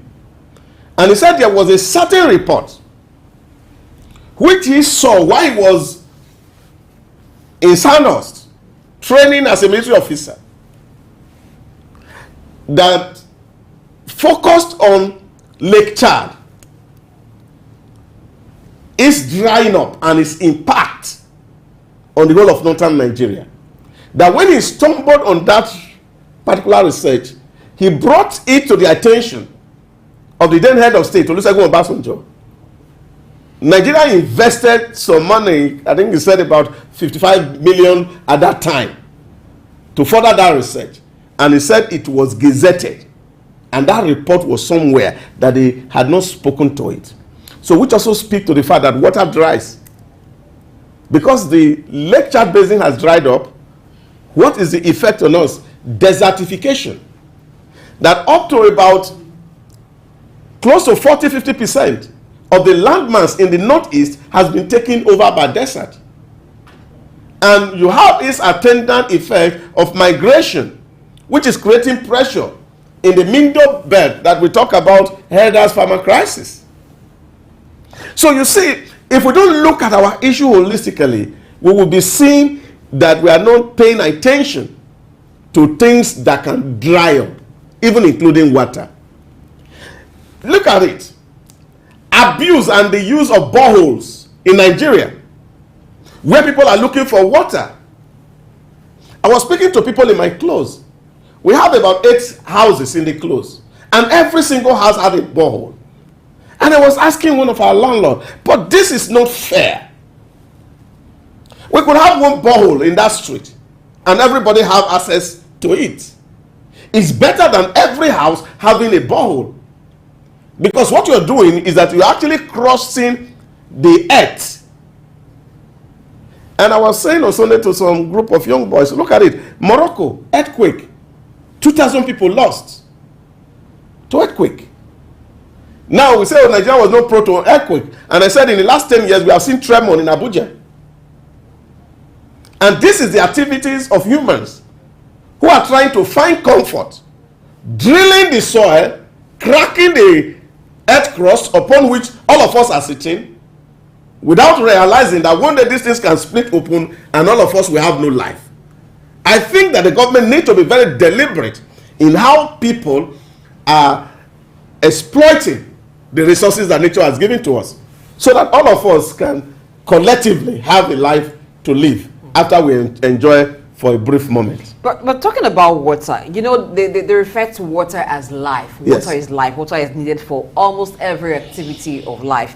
And what led to individuals owning boreholes was when the central water distribution channels were no longer functioning. People were not getting water in their homes, so individuals had to take it upon themselves to begin to drill boreholes. But in countries where you don't find water easily like that, they've come up with technologies that help them recycle water.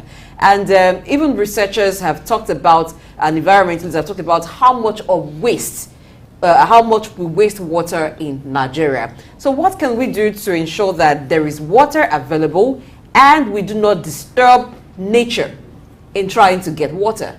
And we also reclaim maybe areas where there have been desertification. Is it possible to reclaim some of these areas? Yeah, it's very possible. I think if, let me start from the last one. If Israel had been able to turn the desert into a green place, I think it's possible. That can be done, and I think it has to be deliberate, and there will soon be massive investment in this effort. If we are reclaiming water, we should be able to reclaim the desert naturally. But you see, again speaks to policy of government, where we are able to actually enforce some major, what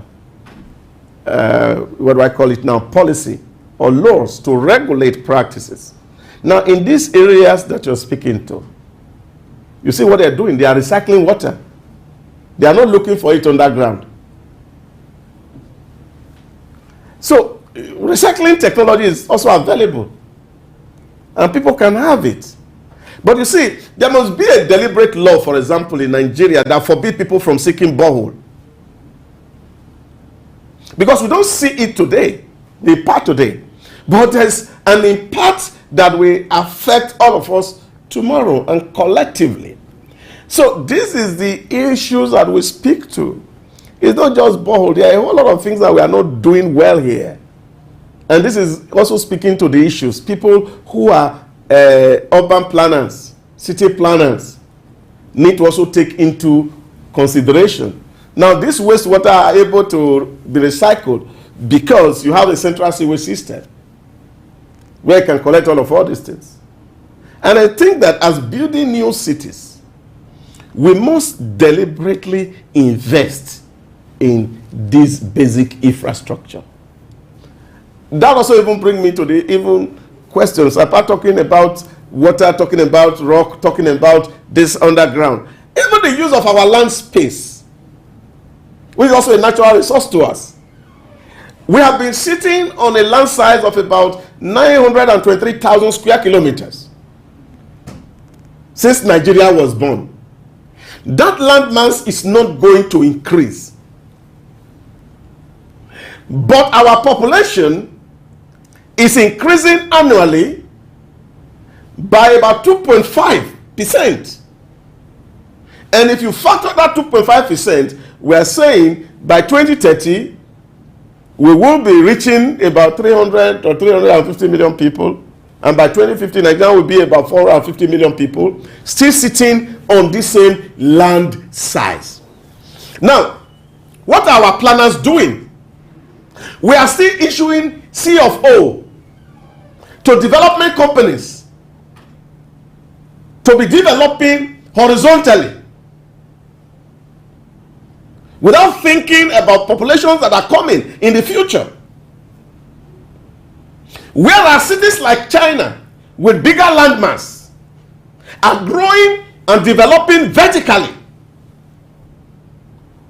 What we do is that you give one person a 60 by 120 square kilometer, he build one small space. You give another one person 60 by, look, at the end of the day, you will not have a place to build. And I think those who are planning our nation must also be looking at this resource of land, which is the most important factor in production, to see that we are growing vertically. That rather than allow one person to own one plot of land, we can have two together and have over 300, 400 people live on that same, and then the building is going up. I think we need to think about this thing in terms of preserving what God has given to us in nature. All right, we'll take a breather now, and when we return, our conversation with Idauza continues. Stay with us.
Many thanks for being there. We're still looking at natural resources economy, and we've looked at some natural resources that Nigeria has. There's still more, but there is still more to look at. The sun is one of the natural resources that Nigeria has. You may be wondering, how is that a natural resource? Yes, because that can actually give us something that we all need. Now, the world has been shifting away from fossil fuel to green energy, and they're looking at having renewable energy. This is one thing we can get from the sun, talking about solar energy. But there are other natural resources that can give us renewable energy. We still have Idausa Osamanze in the studio looking at natural resources economy. And so let's look at renewable energy. How do we convert these natural resources that I just talked about, the sun, wind? How do we turn them into energy as we're looking at renewable energy? Now, we're beginning to see that of solar, but it's still very expensive and quite out of the reach of a lot of people. But the national grid, a lot of times we heard last year, and I think a bit into this year, the collapse of the national grid. And you talked about how water can be exhausted. So how do we now turn to these natural resources for energy? Well, I think that's what a couple of nations are doing across the globe, looking at how to reduce the cost of energy, because, like I say, energy is life.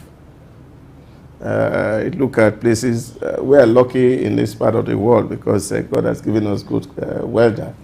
Even when we say we are cold, we still don't get up to 16 degrees. So we are lucky in places like in Europe, where sometimes you have -5, -10 in terms of temperature. Then, of course, you cannot but rely on natural gas, for example, to provide energy to the homes. And this is why, really, the cost of energy is driving inflation crazy in Europe as we speak. Here in Africa, we also look at it that God has also blessed us with a large deposit of natural gas. Recently, we saw that around Gombe State, a whole lot of well for natural gas was discovered. And this also spread across the length and breadth of Nigeria also. How do we also harness this the lowest level of carbon in the hydrocarbon chain, which of course are odorless and of course cleaner than the fossil fuel we talk about? It's also the conversation that we are all in. And this is why you talk about, when of course the president was talking about removal subsidy, he talked about the use of CNG vehicles, which you have cars that will now be driven by natural gas, and these cars will not be emitting so much of hydrocarbon that will impact our climate negatively. That's one source. Now, you're also having electricity derived from wind, electricity derived from sunlight. That's renewable energy. But the challenge, of course, again, which of course the nation faces in terms of this, is the fact that only very few of this technology are indigenous. You know, you also need power, for example, battery, solar battery to power solar. Now, of course, people are also thinking, if we are thinking of conserving our energy, our nature, of course, uranium, which is one principal element you use for battery, is actually also gotten from under the ground. So you are trying to use renewable source of energy, but using non-renewable source to power it. How sustainable this will be is also another conversation that is also ongoing, to ensure that if we're going on renewable, we have to rely on the sun. But At least we have no technology at the moment that is known to humanity that can be powered without the battery. But I think researchers must be also working around the clock to see how we can maximize this. And so that's why people are speaking to see, let Nigerians have a basket of energy. Some from coal, some from water, some from sun, some from the wind. Since nature has given all these things to us, and then we can have abundance of it to even use for ourselves and sell to other nations of the world. But the real challenge is that non-renewable sources of energy at the moment are very expensive. And if you're looking a poor population like Nigeria, affordability will be a problem. And this is again where those who are in charge in terms of making this policy should be able to see how to work it out. And I think I've said this in the studio before. The Dubai Electricity and Water Regulatory Agency, DEWA, had been able to really pioneer a lot of work in terms of procurement in this direction, that today in the UAE, the cost of conventional energy and that of renewable energy is almost the same. So I think we can get to that point where there is sufficient investment in this technology, proper procurement process, so that the cost can actually go down, so that it become affordable. Because whether we like it or not, if we produce energy, people must be able to buy it. Except that, of course, government has one tree that is throwing away money or dollars that we can use to buy for everybody.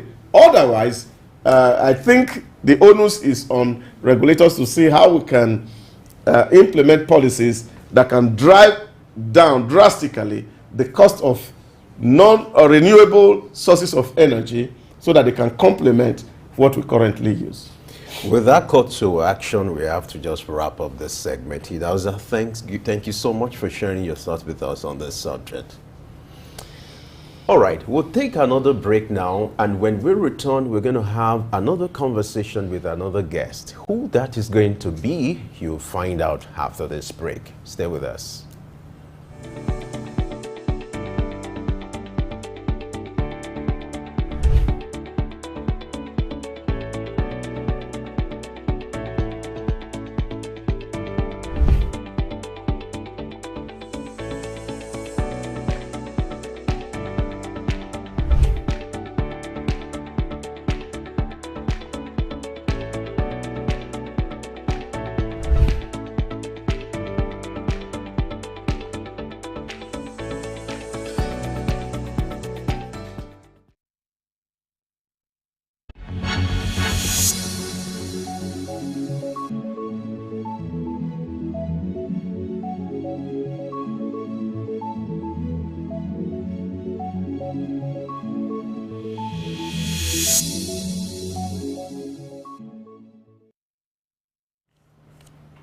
Thank you for staying with us on Early Exchange. We'll be looking at environmental economics or money. And this time around, we turn to green finance and sustainable investment. Now, that's an umbrella term for financial products and services that supports support investments that are friendly to the environment. And to look at this, we have Ari Leonardo, who is an environmentalist, is joining us via Zoom. Good morning, sir. Good morning. Good to be back here again. Thank you for joining us on the discussion this morning. So looking at green finance, what are the kind of green finance investments that will be more suitable for Nigeria? Let me take it this way.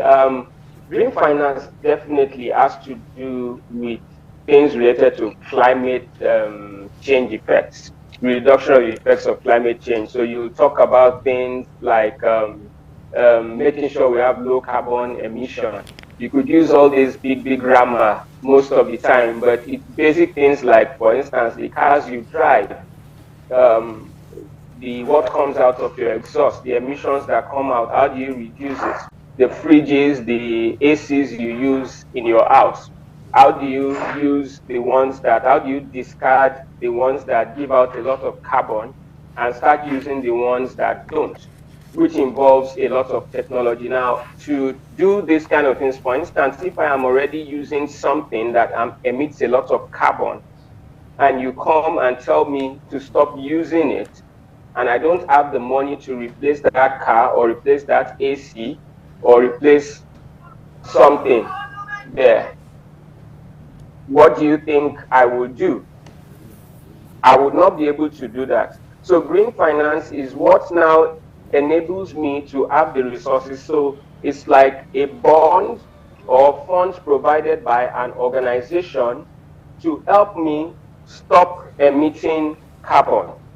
So for instance, if you have gas flaring in Nigeria and you want us to stop flaring gas, and we don't have the funds to stop doing that, you provide us with some funds to enable us to stop flaring gas.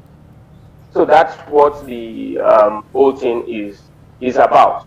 But taking it to another level now, where the world has gone to, is the mixture of green financing with sustainable financing. Now, green financing only focuses on that climate change aspect, what affects the climate, and tries to, do things that will make you stop doing whatever is affecting the climate and the environment. But when you now add sustainable financing to it, which is what we are talking about here when we say sustainable investment, is that you now take into cognizance other factors. Take, for instance, livelihoods, economic factors, and other things that could connect to it. For instance, green finances can give you money to say, okay, use this money to replace this car, so you don't use this type of car. Use this money to replace this air conditioner, so you don't use that. But you can say, okay, yes, this money, plant more trees. Now, if you have to plant more trees, you need land to plant those trees. Someone might be farming on that land, and that land might be the person's source of livelihood. Now, green financing will provide the money to plant trees, but will not provide the alternative for that person who is currently using that land to farm and survive. So, but the sustainable part of it is the part that takes care of that aspect.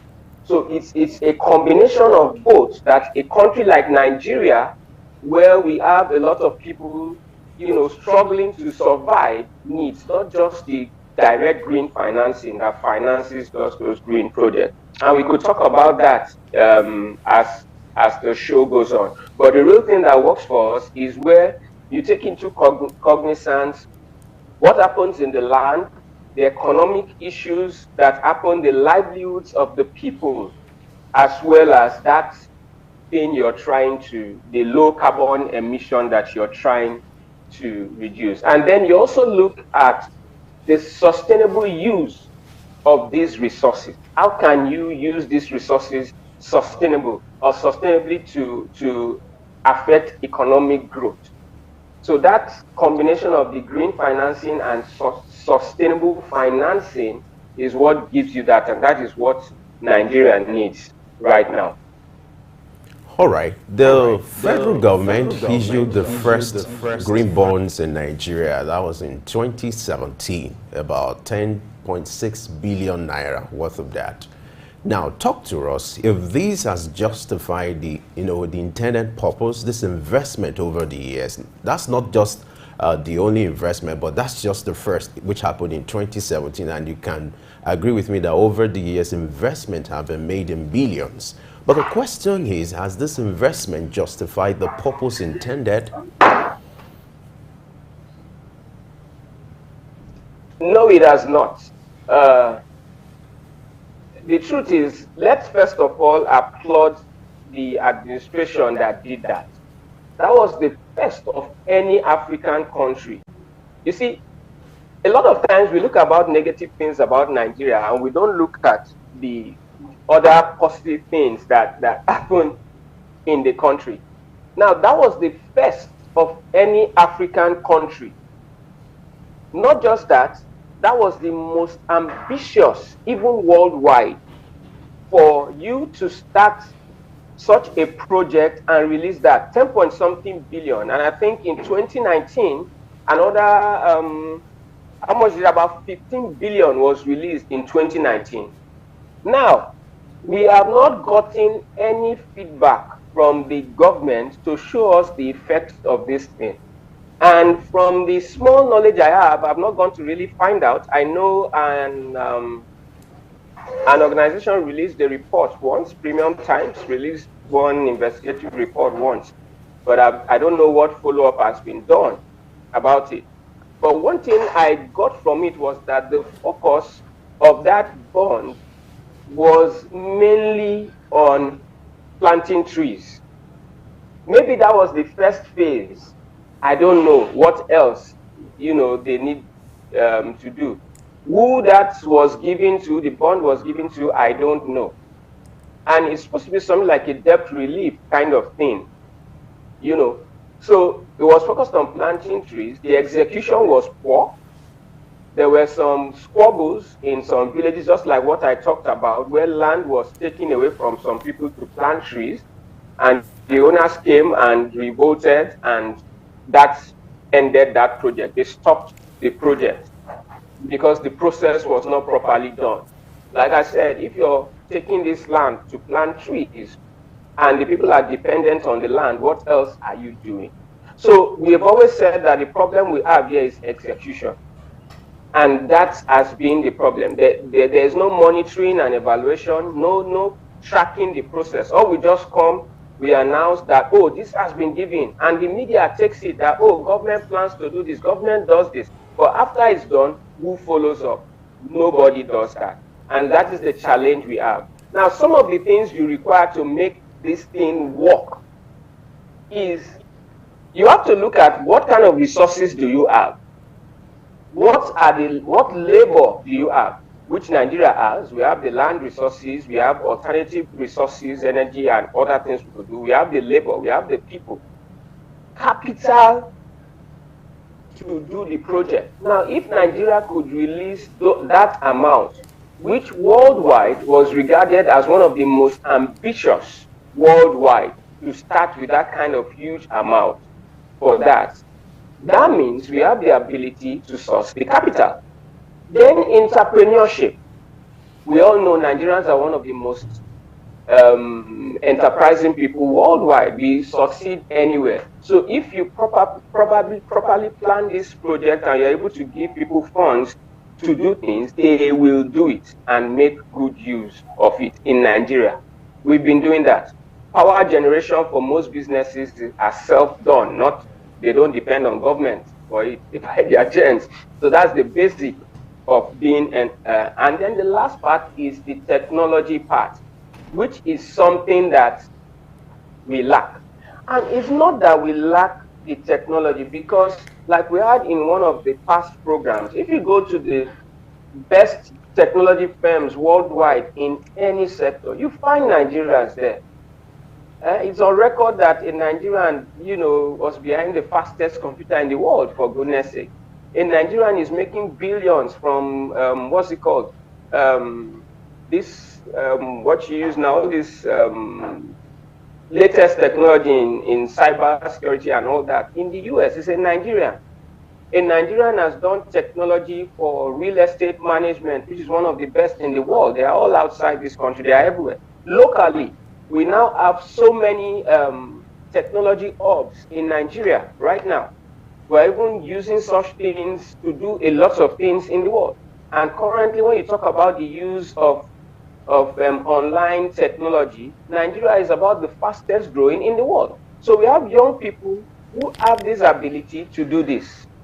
But is there any direct way to fund people to do these things? In my house, my inverter got blown, and a young guy built a fresh panel from scratch for me. That's the technology we are talking about to be able, because without that inverter, you can't use any renewable energy. But will somebody give this young guy financing to set up stuff? We have government institutions currently in the country, but are they properly financed to do some of all these things? So that is where the issue is. And then we must also look at the things that affect, when these factors are put in place now by government, there are also some things that would affect it from working. And I'll give you one basic one. And that basic one, and that is part of the reasons why we don't have constant electricity in Nigeria, which we don't acknowledge, is our huge population. And it's not just our huge population, it's the growth. Now, when your population grows at a certain level, your GDP and all that also needs to grow. There needs to be deliberate moves. So if you know, we already know how many births take place every year in Nigeria. Is there a plan on how we will take care of these bets that are coming up? And for instance, if everybody is logging into the national grid that is still very small, it will collapse every day, just collapsed again.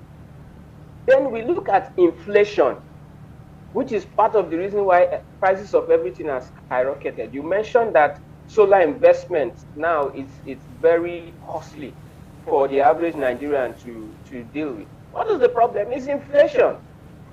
Then we talk about foreign direct investment, which the current government now is trying to lure people to come in. We've had past governments who have done that. Even the Obasanjo regime was able to bring in a lot of foreign investment. The Goodluck regime did it. During the last Buhari regime, it slowed down drastically. But now this current regime has gone out. We've already seen some signs from Dubai, from India, from a couple of other places come in the US now. They are doing the same thing. And we hope that when this comes in, it will be able to help. But locally, there are some local things that can also affect it. Now, if you have low public-private partnerships from even the local scene, this thing would also not work. All right, you've talked about financing being a challenge for a lot of people who would want to go into green investments or developing green products. What is the possibility of Nigerian banks developing green loan products that are accessible and affordable for businesses and individuals? Currently, I think someone asked me a question once and asked me, do you know some green banks in Nigeria? And honestly, only one bank popped up. Only one bank, despite the major banks we have, that has anything that has to do with green financing. And I don't know I've not done research to find out to what extent that has taken place. I was in a Zoom event once with someone in the UK trying to initiate local green financing. You have this, for instance, now, even in the estate development scene in Nigeria, you have financing, you have mortgages, you have other kinds of instruments that can help you get houses. Even so, though some are exploitative, but you have those kind of processes. Now, today, if I want a solar stop, how will I get it? Now, some organizations tried it, I think about 2 years ago.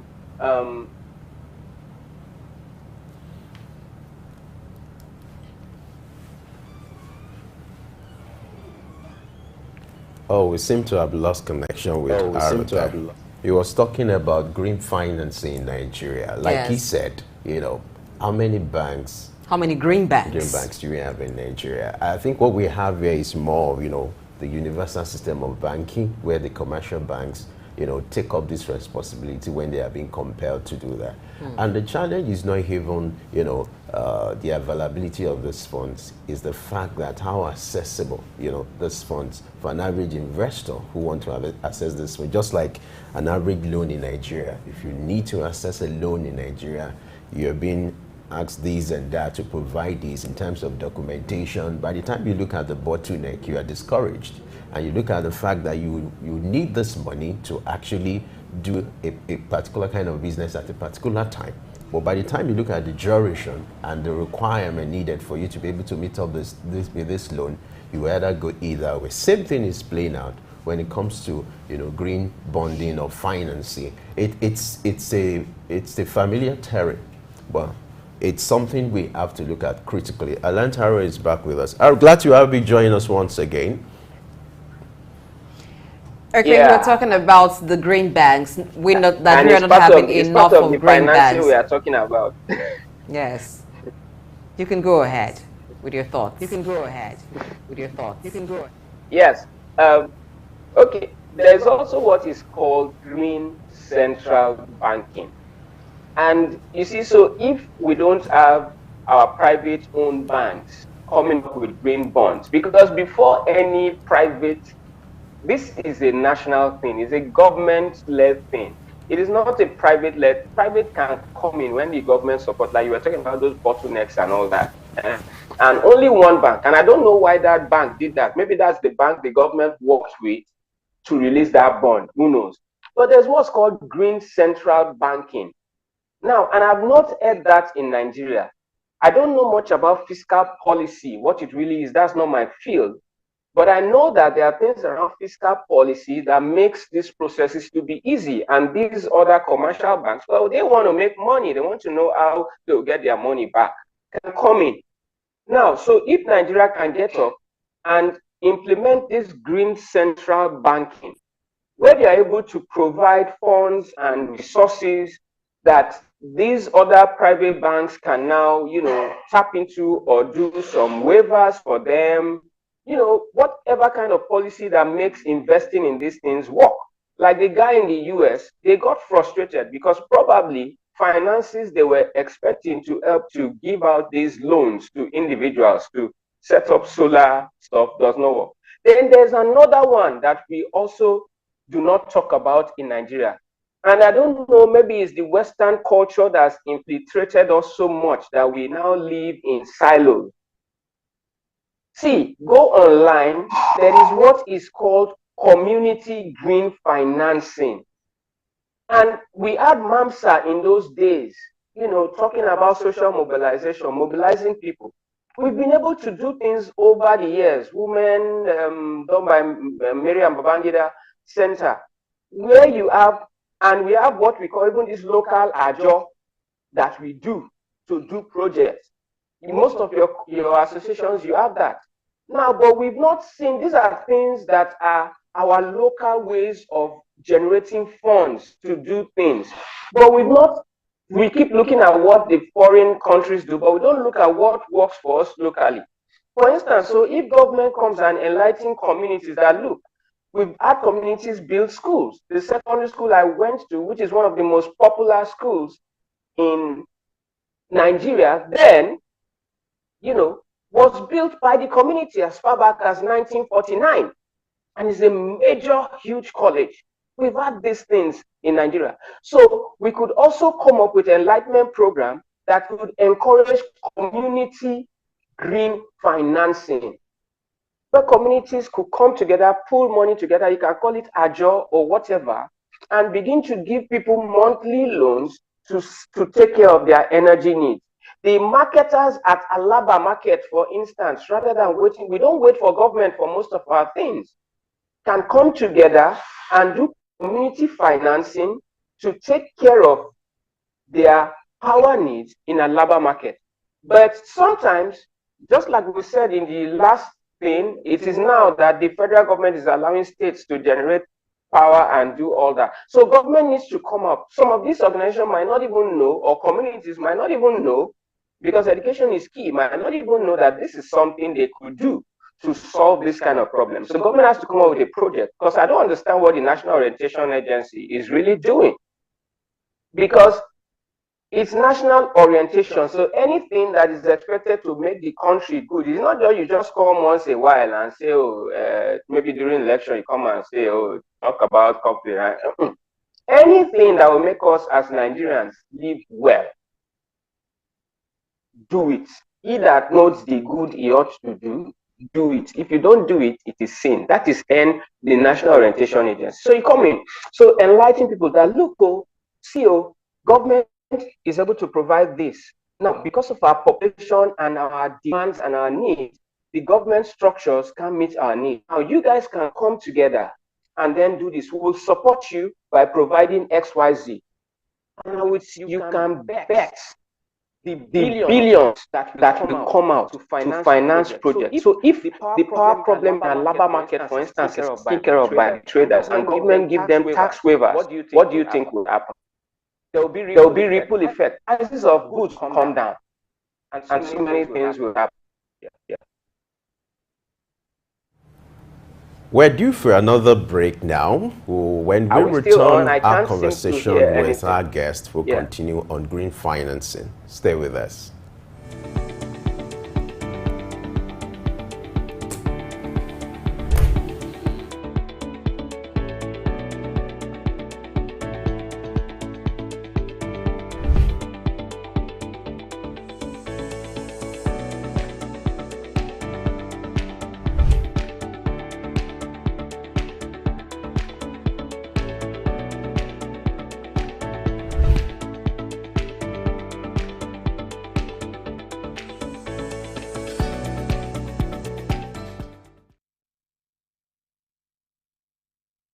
Environmental economics is a crucial field that emerged in response to environmental concerns in the late 20th century. It unites economists, policymakers, environmentalists, businesses, and the public to balance economic growth with ecological well-being. One of the key aspects of environmental economics is its focus on making the best use of resources by considering the costs and benefits of economic activities on the environment. Green finance and sustainable investment, on the other hand, plays a crucial role, directing funds towards projects with positive environmental impacts while considering long-term financial gains. Implementing environmentally friendly policies can be challenging, as industries and individuals may already be accustomed to traditional practices. Having a cleaner and more sustainable technology requires significant investments and technological advancements which may not be affordable. To give room for more inclusion, government should offer incentives like tax benefits for environmentally friendly investments, thereby channeling resources into renewable energy, clean technology, and eco-friendly ventures. Ultimately, embracing green finance, sustainable investment, and market-based environmental policies can foster a harmonious state of affairs between economic growth and environmental preservation.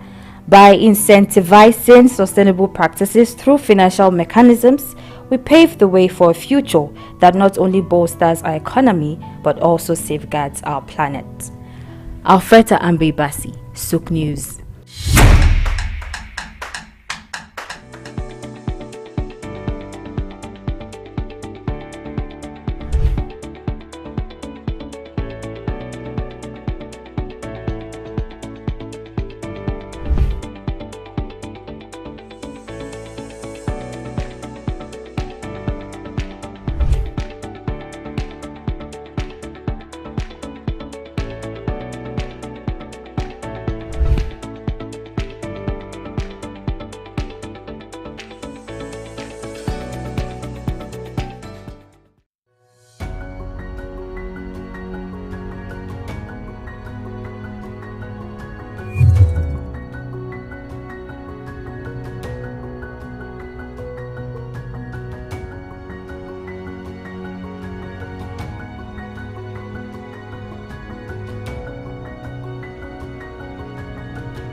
If you're just joining us, you have no cause to worry. Our guest is still here with us, and that's Harold Leonard. He's talking about green financing.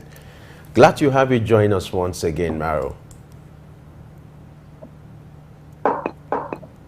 You've made some brilliant submissions earlier as regards green financing. I would like you to talk about the requirement, for you to be able to access these funds, for you to be able to access these bonds.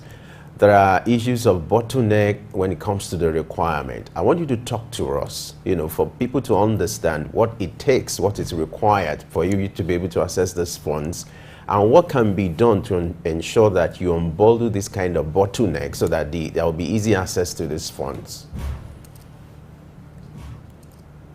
Okay, I don't have the details of the requirements for green financing locally.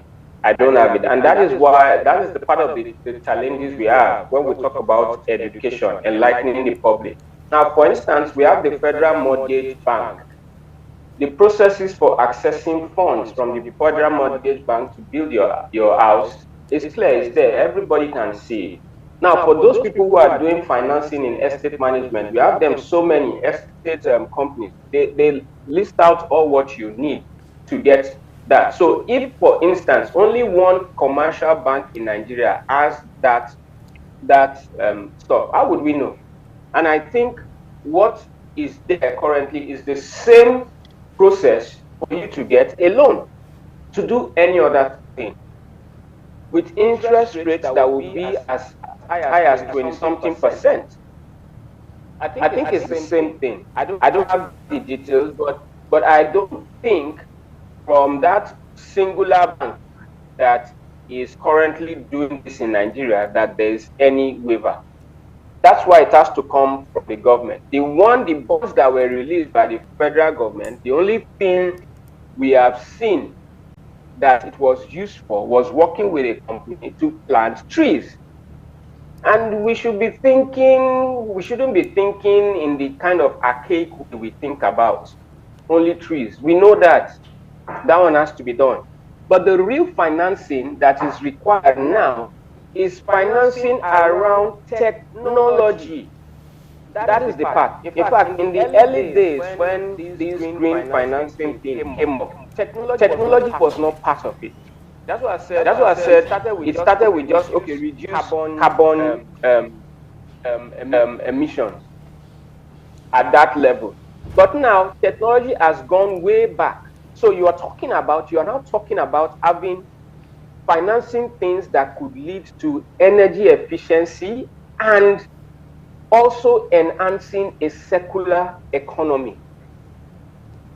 So it's not just about change this, but you change such that you can now use whatever change you're doing to generate a livelihood, must not disrupt your income base or your economy. So this is something we need to explore, and we are calling on the government with this program to come out clear and make just the same way we set up the Federal Mortgage Bank. We should be able to come up with, even if it's not a direct, because I'm tired of establishing too many different organizations. We have so many of them already, and they are just there wasting money, employing people and burning resources. No, we could use existing commercial banks, direct funding from the central bank, for instance, going through the the either Ministry of Power or even the Ministry of Humanitarian Affairs. Okay, so it's not just about dashing people money here and there. I'm not interested in those things, but helping people to be able to get funds to take care of their power needs, so that their business, they spend less in business. I'll use the media as an example. Many media organizations find it difficult to pay salaries today to meet their needs. A report just came yesterday that diesel is now approaching 1,000 naira. And they are run on Gen. a lot of them. Now, if, for instance, there is a bond for stations to be able to invest in renewable energy so they don't have to spend on diesel, then they could be able to do a lot of other things. Now, a lot of us are hesitant to even do government promotion, things that enhance national, want everything to be paid for because they have to be on air to do it. So that is one way that I think these processes can work. Let there be something that is similar to what is happening with the Federal Mortgage Bank for this kind of green and sustainable investment. And then come up with tax waivers first for major organizations. Now, also remember the last time we talked about major international organizations. If there could be some certain levy for them or cost for them, or even as you are bringing in this foreign direct investment, you put a clause there that part of what they must do as they get these waivers from the government is to invest in renewable energy. And it's there as you're signing those agreements from beginning. Now, take China as an example. China has benefited from Nigeria from all the generators we have been importing over the years. But the same China has one of the largest renewable energy projects in the world. China has concessions that have been given in transportation, in mining, in so many things, a lot of constructions going on. Now, in the agreement with China, this green financing should be a part of it. And not just in terms of while doing the project, but also in supporting local individual Nigerians who also want to go that route. And when you sign that deal with them, Nigeria is a big country. Everybody wants to be connected to Nigeria. Sometimes it's we that don't see ourselves. We don't know the role we play in the world. The world cannot exist today without Nigeria. Take Nigeria out of the world. We missed the last World Cup and FIFA was crying. Why? We know what Nigeria is to the world. So we must be able to come out and put the card, dictate the pace, not beg for anything, but be able to negotiate and show the values we are bringing to the table and get whatever country that wants to work with us in line with these things that is the need of our people. Power is the biggest problem for the economy in Nigeria. So you cannot sign any deal with anybody that does not address that aspect. We'll be wasting our time. Okay, apart from power or the energy sector, what other sectors have the greatest chance of attracting green finance in Nigeria? Well, see, environment, they are talking about the green. See, the environment is economy. All the crops you put out, agriculture and all that requires those kind of financing. You could name it, even the medical sector, pharmaceuticals, till today, a lot of drugs produced in the world, what is gotten to produce these things come from our forests here in Nigeria, but yet we are not able to. We've mentioned the technology aspect of it. The individuals are setting a lot of little technology up. Now, if we get it right, you'll be surprised where it will go through. We talk about the entertainment industry. Now, we say lack of education. People don't even know that, for instance, you could do community, use the same kind of your agile process to do green financing for your community, for the betterment of your life. Now, the entertainment sector could start doing a lot of things to promote. In the past, we've done projects. For instance, we did projects on HIV. We use musicians, we use the movie industry. There's the so-called waiting day. You have the MTV Sugar and things like that. Now, tell me one show you know. Tell me how many musicians you know that have done chart buster kind of songs, not just sing some fake songs that don't even get played by anybody. Real stuff that talks about the environment and all this kind of sustainable development, renewable energy, and all that. We had to invest in my previous organization then, through the BBC Media Action then, invest in the Nollywood sector, invest in the entertainment industry in order to push a lot of these things. So all those kind of sectors need this kind of financing to be able to help us move this thing forward. Let's talk about homegrown solutions now. Because you've identified some of these challenges, there's a need to also talk about the solutions to this problem. Now, let's talk about what the federal government or state governments can do to attract or facilitate investments in, green financing. The homegrown solutions as far as the local government level, state level, and the federal level, so as to improve the level of investment in green financing. First thing, you need to show results. The first thing the government needs to do is to come out and tell us the result of that 10 point something billion in 2017 and the 15 point something billion in 2019. See, former President Buhari went to an international setting and told other developing countries to emulate Nigeria in terms of providing green bonds. When that was released, is there. You could check it, there are papers. But now, after that has been done, has anybody come out to tell us the effect, the results? How has it helped Nigeria to become better? How has it helped to increase our GDP? Dr. Idausa and Dr. Sam always talk about, on this show, these things, data, results, monitoring and evaluation. They always mention it every day. It's key. So if I give you money to do something, because that financing probably would have come from maybe international bodies, you have the GF, Global Environmental Fund, you have the World Bank Fund, you have funds that come out from the COP meetings and all that. It have come from any of those, the IMF or anywhere. It would have come from those sectors. So have you been able to show us how it was used? Is it that somebody took a contract and pocketed the money? We've not seen the results. So that's the first thing the government needs to do. Now, in terms of commercial banks, we said only one bank is doing that.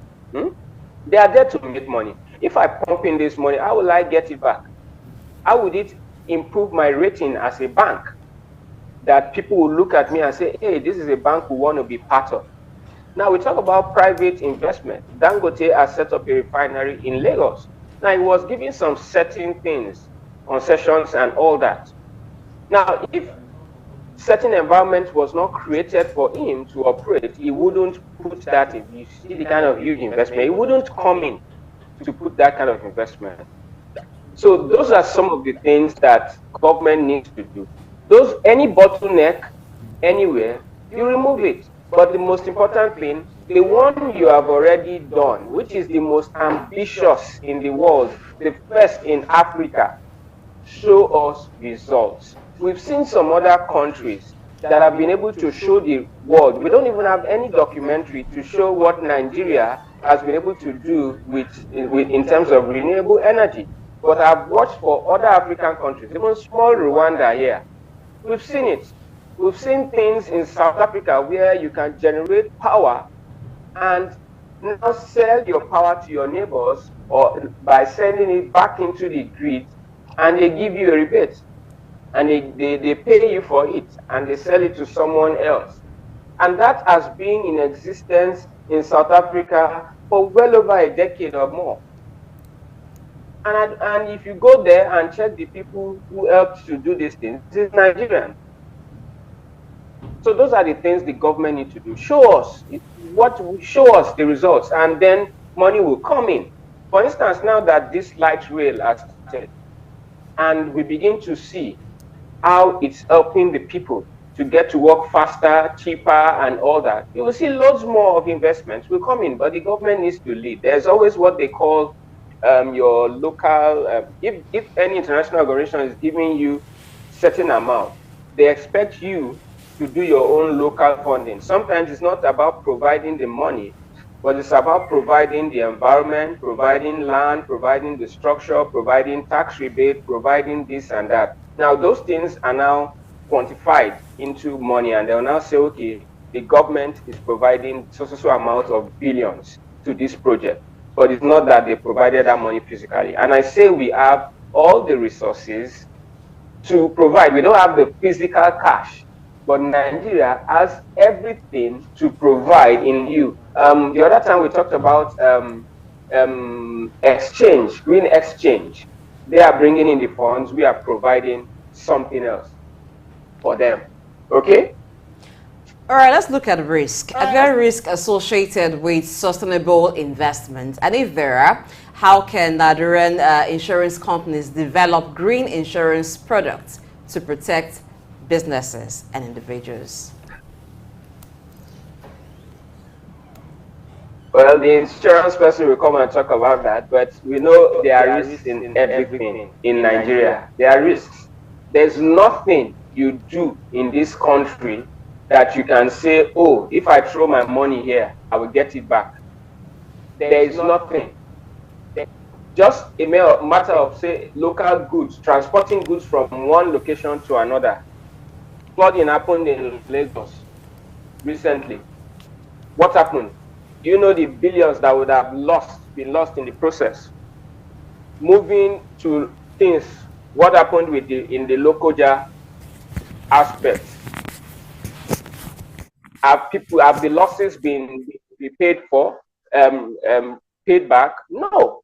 So there are risks there everywhere in Nigeria, and I don't know of any government policy that helps anybody solve risks. Take the media environment, for instance. You have to pay license fee of over 20 million. You have other sets of multiple taxation that comes in, and you are still asked to provide public service to the nation. Who helps you in this other solve this other problem? How would you get your money back? So that's the thing. The biggest risk is if I pump in this money, how would it come back to me? There is no roadmap. There is no plan to tell me that, okay, when you do this, this is insured. If anything happens, you will get it. And insurance is not only the fact that you sign up to insurance in an insurance company.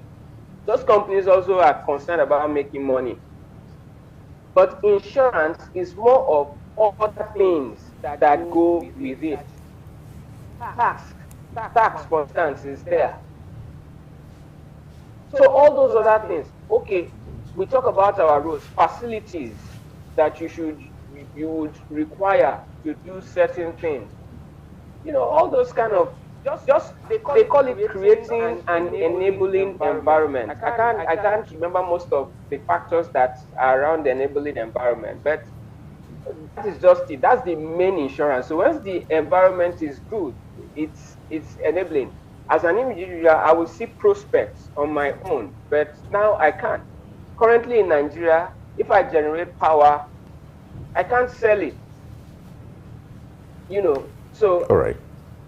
We've not gotten to that point where I can invest in a community, generate power, and take the money I want to use and sell the rest to the community around. So just creating the enabling environment, whatever it takes to make someone feel confident that, oh, something can work. That's why many times when a government changes, you see some foreign investments, they pull out immediately. Then that government, just like the present administration is doing, going around and meeting people and assuring people that, oh, no, the investments are safe. And they'll ask them questions before they now start coming back. So we need that enabling environment. Security, which is one of the major things there. You know, that is the major thing. If there is no security, how can I invest? They now come and pack my equipment, and then what will I do? You know? What a way to wrap up this conversation. It's been a brilliant conversation and engaging one with you, Aroleonia. Thank you for sharing your thoughts with us on Early Exchange. Thank you very much. All right.